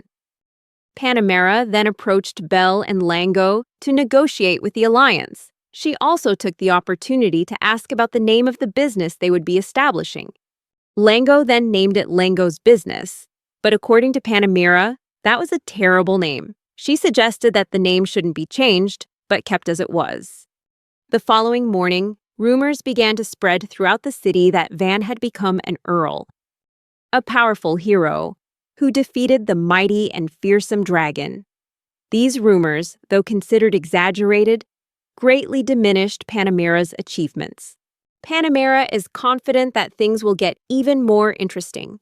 Panamera left the village a month and a half ago, and development here has progressed rapidly. They succeeded in building Mabel Estelle. Although it was not possible to use all the facilities due to the limited number of people, the residents of Bands now live quite comfortably and have been relocated to the center of the village for greater convenience in commuting. In addition, Van succeeded in erecting 2 towering skyscrapers.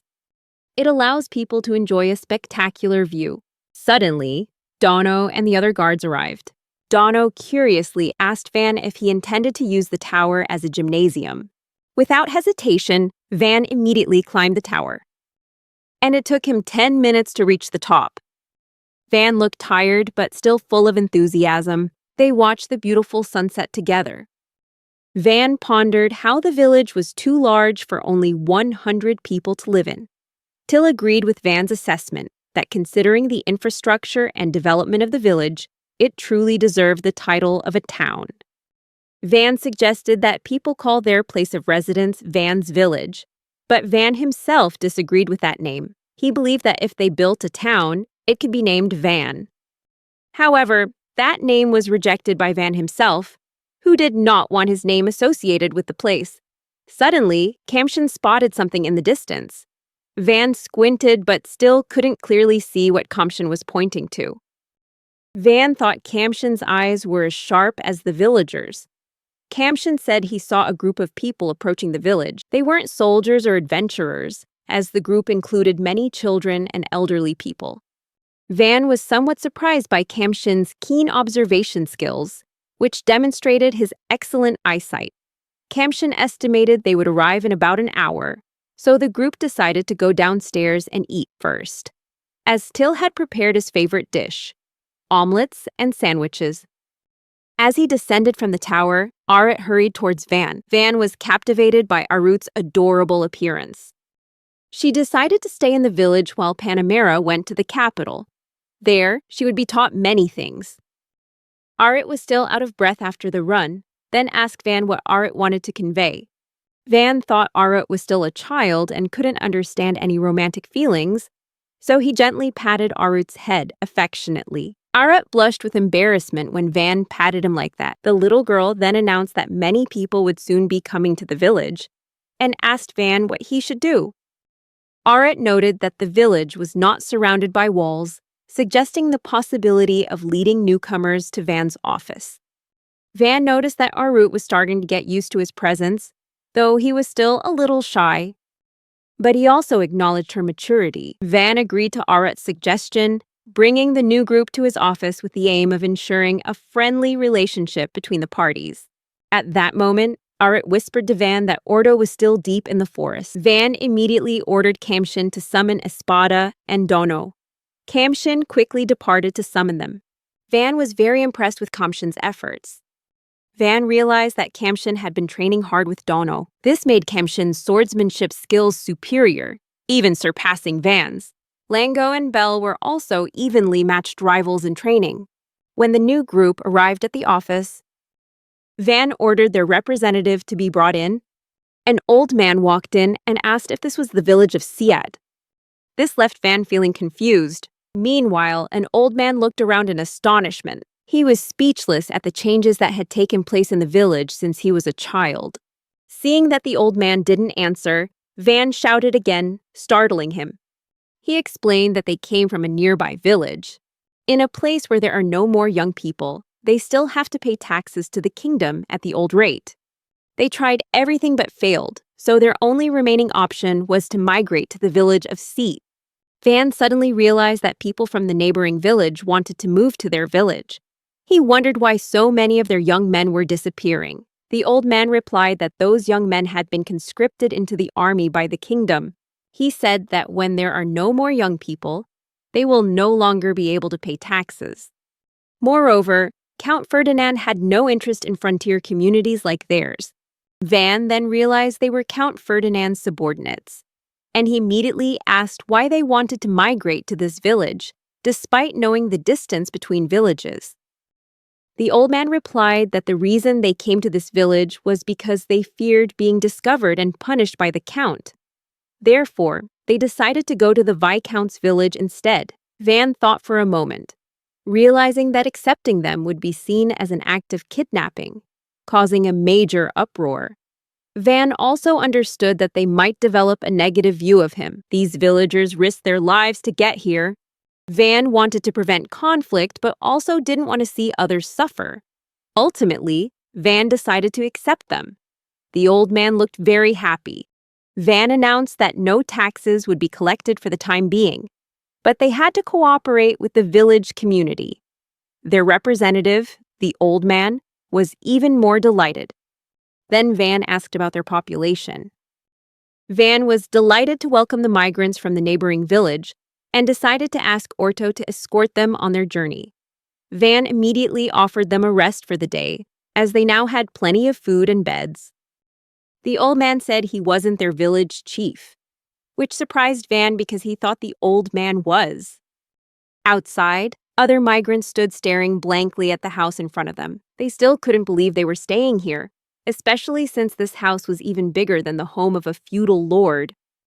A child said that a feudal lord would never be kind enough to lend his house. From afar, Van just smiled and listened, for he was the kind of feudal lord who would readily lend his house. Moreover, the furniture in his house is much better. Van ordered all the migrants to hold a welcome party tonight. Everyone was surprised and delighted. Van then instructed Till and Kamshin to immediately inform the villagers and guide them in preparing food. Kamshin readily agreed. Arit, who had just arrived, asked what she should do with them. Van suddenly realized that Arit was the Count's son. Van explained everything to Arit about what was about to happen.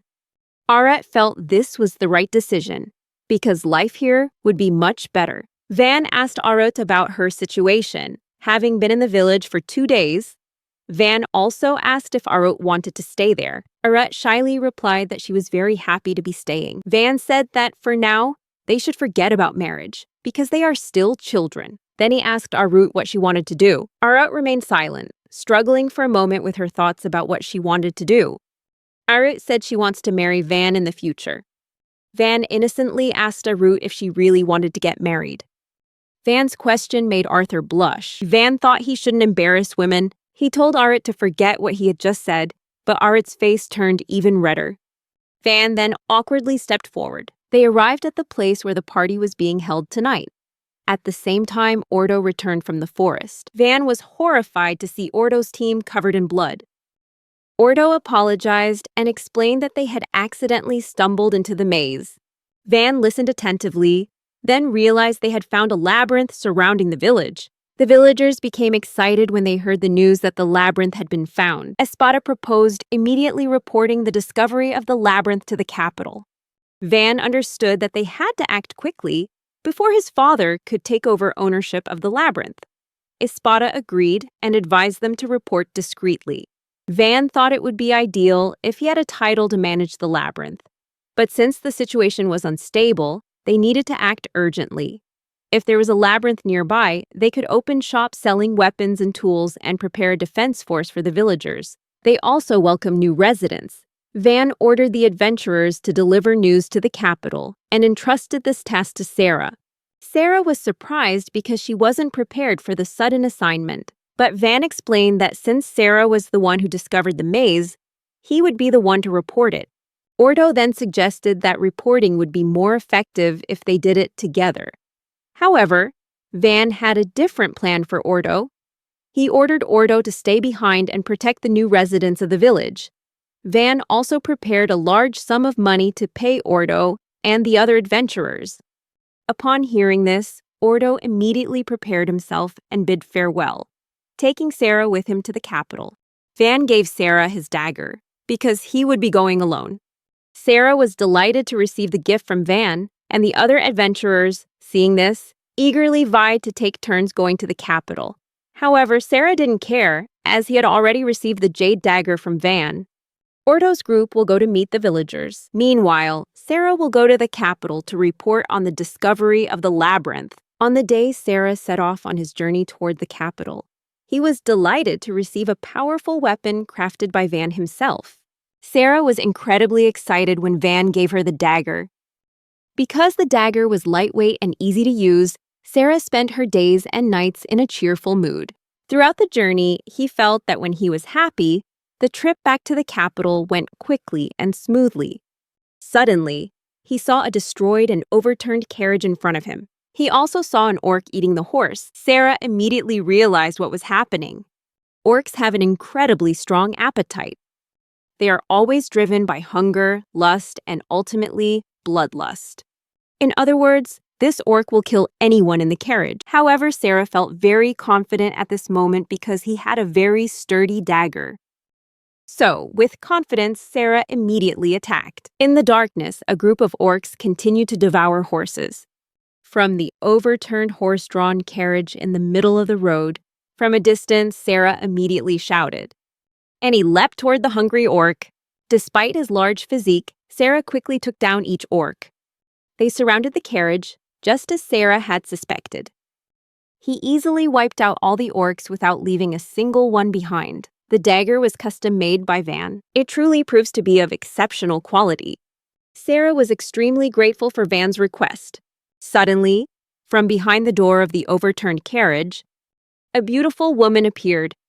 It turned out she'd been hiding in the carriage to escape the attack of the orcs. She thanked Sarah for saving her and introduced herself as Amelia. Sensing Sarah's high status through the mithril knife he carried, she suspected he was hiding something.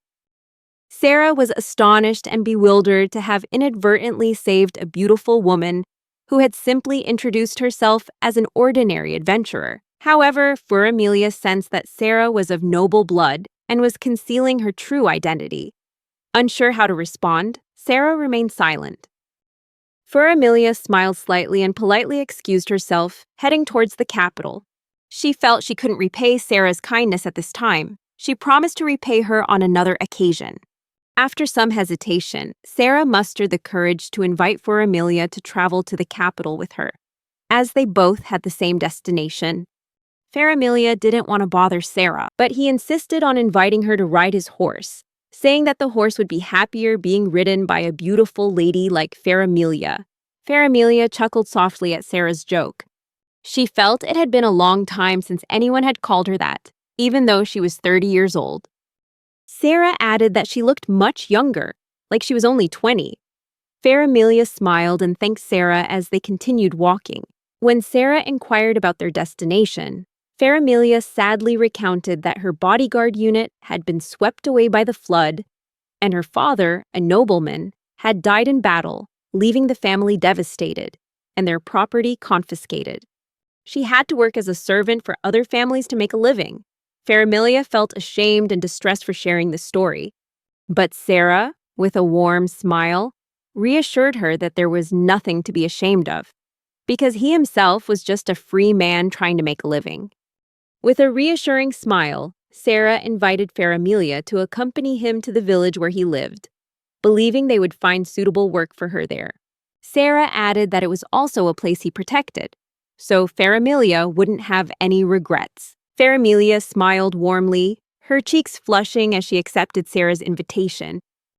Finally, they arrived at the Guild of Mages in the capital. An atmosphere of extreme excitement was unfolding because of the newly discovered labyrinth. At the Mage Guild, they realized that the labyrinth was located near the village that had defeated the forest dragon and the armored dragon, home to Lord Vanni Fertio, who had just been promoted to the rank of Baron. The guildmaster announced that they would prepare to establish a branch there. Therefore, supplies need to be purchased at a 20% price increase. In addition, those who successfully map the maze will receive a cash reward. All the adventurers in the guild cheered with joy. Sarah was there, being questioned by all the adventurers. He felt the atmosphere was too noisy. After spending a night in the capital, Sarah invited Faramelia to leave the Sorcerer's Guild and return to his village with him. He quickly prepared everything necessary for the trip, such as food and clothing, while a group of adventurers followed behind. Faramelia knew that Sarah had paid for her accommodation during her stay in the capital, which made her feel guilty for not contributing anything. She apologized, but Sarah didn't mind. Then Sarah asked her about her decision to accompany him to the village, and Faramelia replied with a warm smile that she hadn't felt happy in a long time. Sarah also smiled proudly. Then he said that the lord of their village was very young and intelligent, and that she could have high hopes for him. Sarah was confident that the village would bring a smile to Faramelia's face, and she was very excited about it. At the same time, Orto and his team were escorting refugees from a nearby village, with hundreds of people lined up, ready for the journey ahead. Orto continued muttering as he walked, still complaining about Sarah being the only one who possessed the black sword. Seeing this, Puriel reminded Orto not to be careless, recalling how they had been attacked by the forest dragon last time when they let their guard down. Puriel immediately ordered Orto to return to his position. The guards were astonished to see thousands of people being evacuated into the city, and even more surprised when they all expressed their intention to join Orto's group. Clearly, many people died without ever knowing what the outside world was like. They witnessed their entire village starving to death. Orto realized that leaving this place was not an easy decision.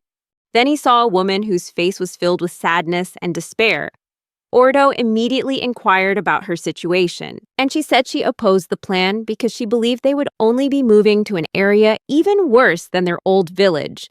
Orto explained that her thinking was wrong. Their village would actually be better than any city. They quickly arrived at the first gate, and Orto proudly showed the newcomers their village. The newcomers simply looked around in silence.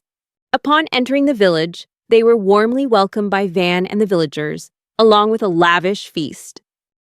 The lord of the neighboring village quickly approached Van and thanked him for his generosity. Van politely introduced himself, and he also thanked the lord for his support. Puriel, standing behind, asked Van about the meat they were eating, and it turned out to be meat from giant wild boars, monsters that had appeared from the direction of the lake and were causing trouble, capable of paralyzing others with magic. Van laughed and said that their ballistas had wiped out all the wild boars in a single attack. Orto burst out laughing at that. Suddenly, a child approached Van and asked for some meat. Van readily agreed and told Till to prepare meat for the villagers. The child was surprised that their party was so lavish that it could last for 2 weeks. Van then shouted to everyone not to hesitate to take food because there was still plenty left. The newcomers and the villagers blended in warmly and cheerfully. They were extremely grateful to be able to enjoy delicious food again. Both Van and the villagers were delighted, and the newcomers were also pleased by their hospitality. Van felt very satisfied, because he made an effort to build enough houses and organize a barbecue for 300 people before the newcomers arrived. Before they arrived, Van had erected support pillars around the village. So now the only thing to do is create a suburban area for adventurers who want to rest after returning from the labyrinth. Van believed that the front part of the village was the ideal location for this area. Furthermore, he planned to create this zone to deter criminals and suspicious individuals from entering the village. Van was confident that he could build the city within a month. With the capacity to accommodate 400 people and create a stable image for the travelers and adventurers who live there, the buildings will be multi-story, and one of them could house at least 10 people. Van also planned to build a 500-meter-long wall with 3 ballistas aimed at the wall and 15 others for protection. He also planned to lock the ballistas so that no one could adjust their direction downwards. Espada whispered from behind, announcing that a branch of the Adventurers Society would be building structures here, and therefore, Espada suggested preparing the city to receive them. Espada asked Van if he would like to open shops and supply equipment for adventurers. Espada thought Van should consider it. Van replied that they would benefit from it, because there was still much work to be done, and it was all worthwhile. In this regard, Van needed to find representatives to manage it. He said that it was necessary because there needed to be someone to manage the city. What needed to be done now was to find someone to take care of the shops. In other words, the shop owners, as well as a city manager. According to Van, it would be best to assign this job to several people, not just one. Espada agreed, as they might still need to build up a strong force of their own. Fortunately, Lango was here, and they also had the necessary transportation and facilities. They just need to decide how to protect the city because there will be many people trying to steal and commit crimes. Van agreed, and they decided to do it all. Van said he would let some people handle things themselves, while Bell and Lango would take care of the rest. They will also seek out suitable adventurers to join the Night Watch. Van entrusts the responsibility of representing the knights to the Espada, and Espada immediately understood his mission, to become a manager and recruiter of talented individuals. Espada will choose soldiers for the city and the village. That is, he will be the commander of the village's defense force, while Espada will lead his own army. After the discussion with Espada, Van happily returned to see the party in progress. At that moment, Arit approached Van with a shy smile and invited him to come along. Van explained that he wanted to talk to some of the villagers, and that it might not be polite, so they could eat while they walked. Arit didn't mind and agreed. Kamshin and Till also wanted to eat while they walked. Van looked around and saw that all the seats were full, so he approached a young man and asked to borrow 3 chairs. Seeing that a respected man like Van had made the request, the young man quickly brought 3 chairs, happily complying with the order. Van whispered his thanks and also suggested that the young man could join the Knights of Ronda, which was currently recruiting. The young man was surprised and said that he would consider Van's offer. With a proud smile, Van felt he had found a member for the team, and thus he went ahead of Espada. Suddenly, a group of new residents approached Van, offering help if he needed it, saying they were willing to do anything to earn money. Van realized that the more people there were, the more jobs there would be. He immediately asked the new residents about managing the shop and inn he planned to open. Van also said they could do farming if they wanted. One of them replied that they didn't mind farming, but had never run a business before. They explained that the business only involved dealing with customers, managing materials, and cleaning. Van said they would all be paid. The village chief of Ronda approached, saying that ever since Van arrived, their lives had truly prospered, and he hopes to be able to bring smiles to people's faces. With a genuine smile, Van replied that this was just the beginning. They will work together to make each day enjoyable, so they have to work hard. That evening was truly lively and joyful, with all the residents and newcomers happily integrating and interacting. Van knew that the village was ready to welcome both residents and visitors. Therefore, they could only hope for a happy future. With all his enthusiasm, Van shouted that from now on they would begin building a new city. And today, the residents of Ronda Village will begin construction work. As the population grows, they must prepare for future population increases. Currently, the able-bodied residents are pulling a 1-kilometer-long rope from the village, and now is the time to build a new village for adventurers. Meanwhile, the newly arrived elderly residents will take care of the livestock on the farm, as they have always done. Gagalo also readily provided them with grass and water. The new children were delighted with their new home. They were thrilled to explore the entire village with the residents of Rando Village. Van was happy that more and more people were coming here. Later, while Van was supervising the construction, a new guard approached and asked if he needed more wood. Van replied that he currently needed at least 1,000 logs or more. The guard then invited his group back into the forest to cut down trees, and the whole group got ready. Van didn't realize that a Night Watch team had already been formed. It was clear that they had all been recruited by Espada beforehand and had signed contracts. Van realized that he hadn't fully understood all of this. However, with Dino as captain and 2 assistants, Van can still assemble a team of 20 people. But Van found that number too small. However, he also understood that they were still in the process of building a new city and would soon have another team. Suddenly, Kamshin approached Van and said that a medium-sized horse-drawn carriage was heading in their direction. Van recognized it was Sarah, who was returning from the capital. Kamshin also mentioned that another horse-drawn carriage followed Sarah as she approached the village. Van and Till were surprised to see a woman next to Sarah. Till joked that perhaps this woman was someone Sarah had rescued on the road, and they had become close friends. Arit was the one who challenged Till's theory, and she felt it was quite plausible. However, Van wasn't sure if reality was as rosy as it seemed. Kamshin went on to say that it was probably because Sarah was very agile and able to spot enemies, and he was also skilled at tracking and neutralizing traps. Kamshin also added that Sarah's swordsmanship was exceptional. Van was surprised to learn that Sarah was actually that powerful. Suddenly, Sarah arrived with a displeased expression, realizing that he had just been the subject of gossip from Van and the others behind his back. Van smiled and greeted Sarah warmly. Van also asked the woman who she was. Sarah then replied that he had brought her here because she had no ulterior motive, and that Sarah had brought her there. Furamelia then bowed politely, and Van said that he had agreed to let Furamelia stay, as they had just welcomed 300 new residents. Sarah was surprised to see how many newcomers there were. Till then introduced himself and Van as the lords of the area. Furamelia also introduced herself, recounting her encounter with Sarah, who had rescued her from a group of orcs, filled with sadness. Till and Arit blushed as their hypothesis was correct.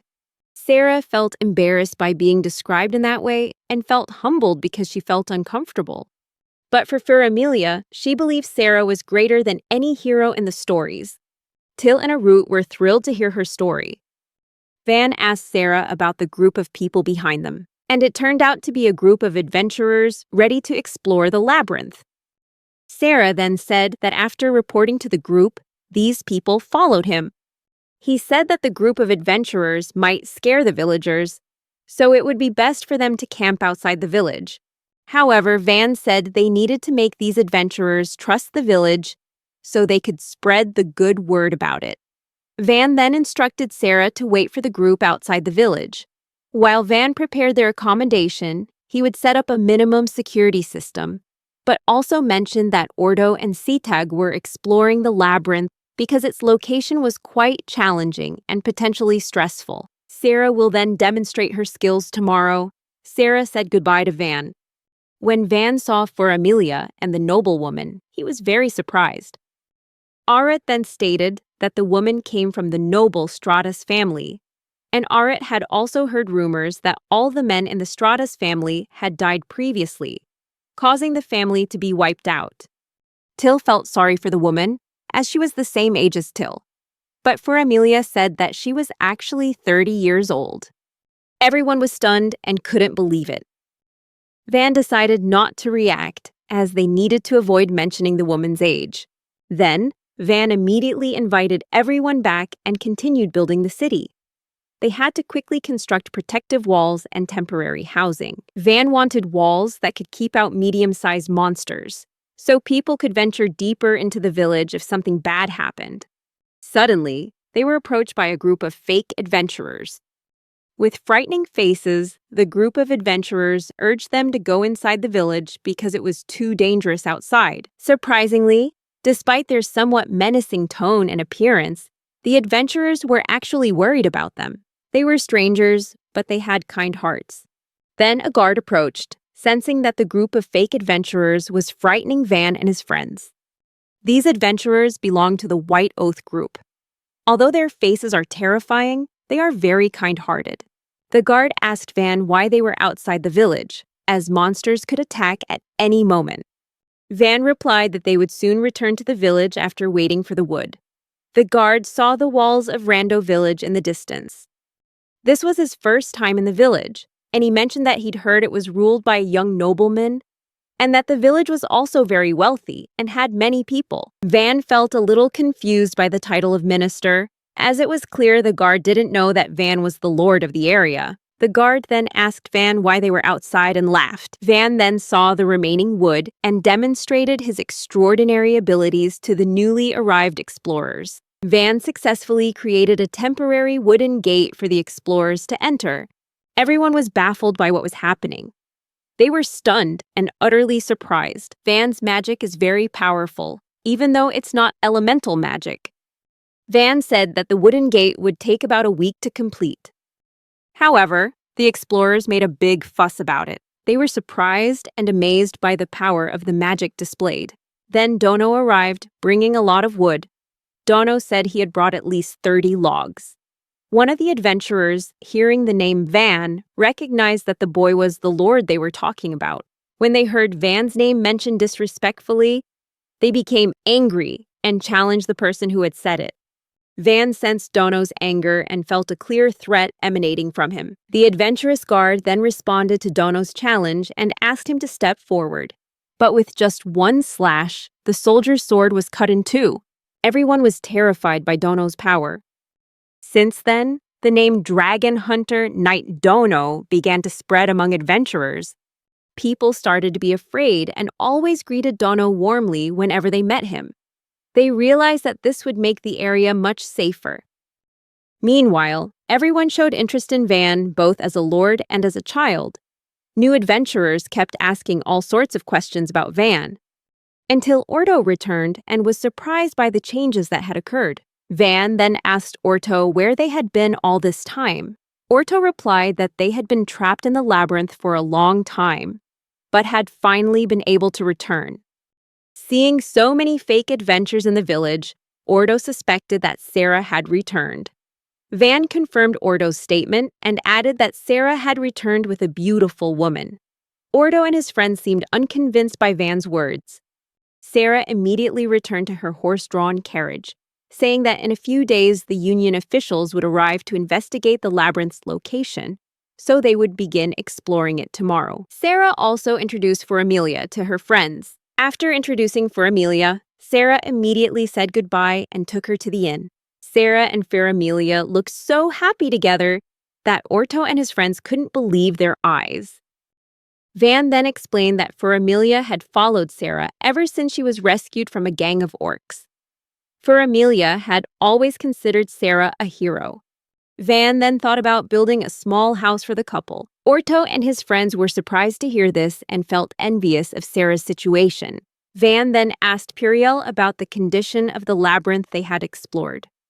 Puriel explained that the monsters in the labyrinth didn't actually come out the labyrinth's entrance, but rather the entrance was near a dangerous cliff in the forest. The crack was very deep. Puriel added that the entrance to the labyrinth was very narrow, only wide enough for 2 people to pass through. Puriel was certain that the weather conditions inside the cave were typical of a labyrinth, as they had only entered it once.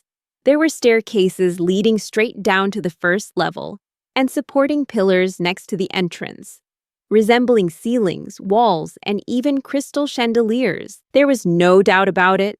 It was a labyrinth, an hour-long train ride, and then 2 or 3 hours of walking through the forest. Van was slightly surprised to hear that, but Puriel explained that all labyrinths had one thing in common. They were surrounded by powerful monsters, often gathering in remote areas isolated from nature. Van understood that no one would build a village near such a dangerous place, but he thought it was worth a try. Puriel looked at Van and said, "The area surrounding the labyrinth is very dangerous, so constructing any kind of structure there, even just a tent, is highly impractical. However, that's the current situation. Van had some doubts about Puriel's intentions. And as expected, Puriel confirmed that Van would be able to build around the labyrinth. Van was concerned that the place was too dangerous to bring weapons like the ballistas there. But Puriel reassured him that they could protect Van because they were very experienced. So Van didn't need to worry. Van had to find a reason to avoid building there because it was too dangerous. He had to be careful not to fall into Puriel's trap. Van said he would join if the explorers could lead him to the entrance and guarantee him the afternoon, a map, and good food.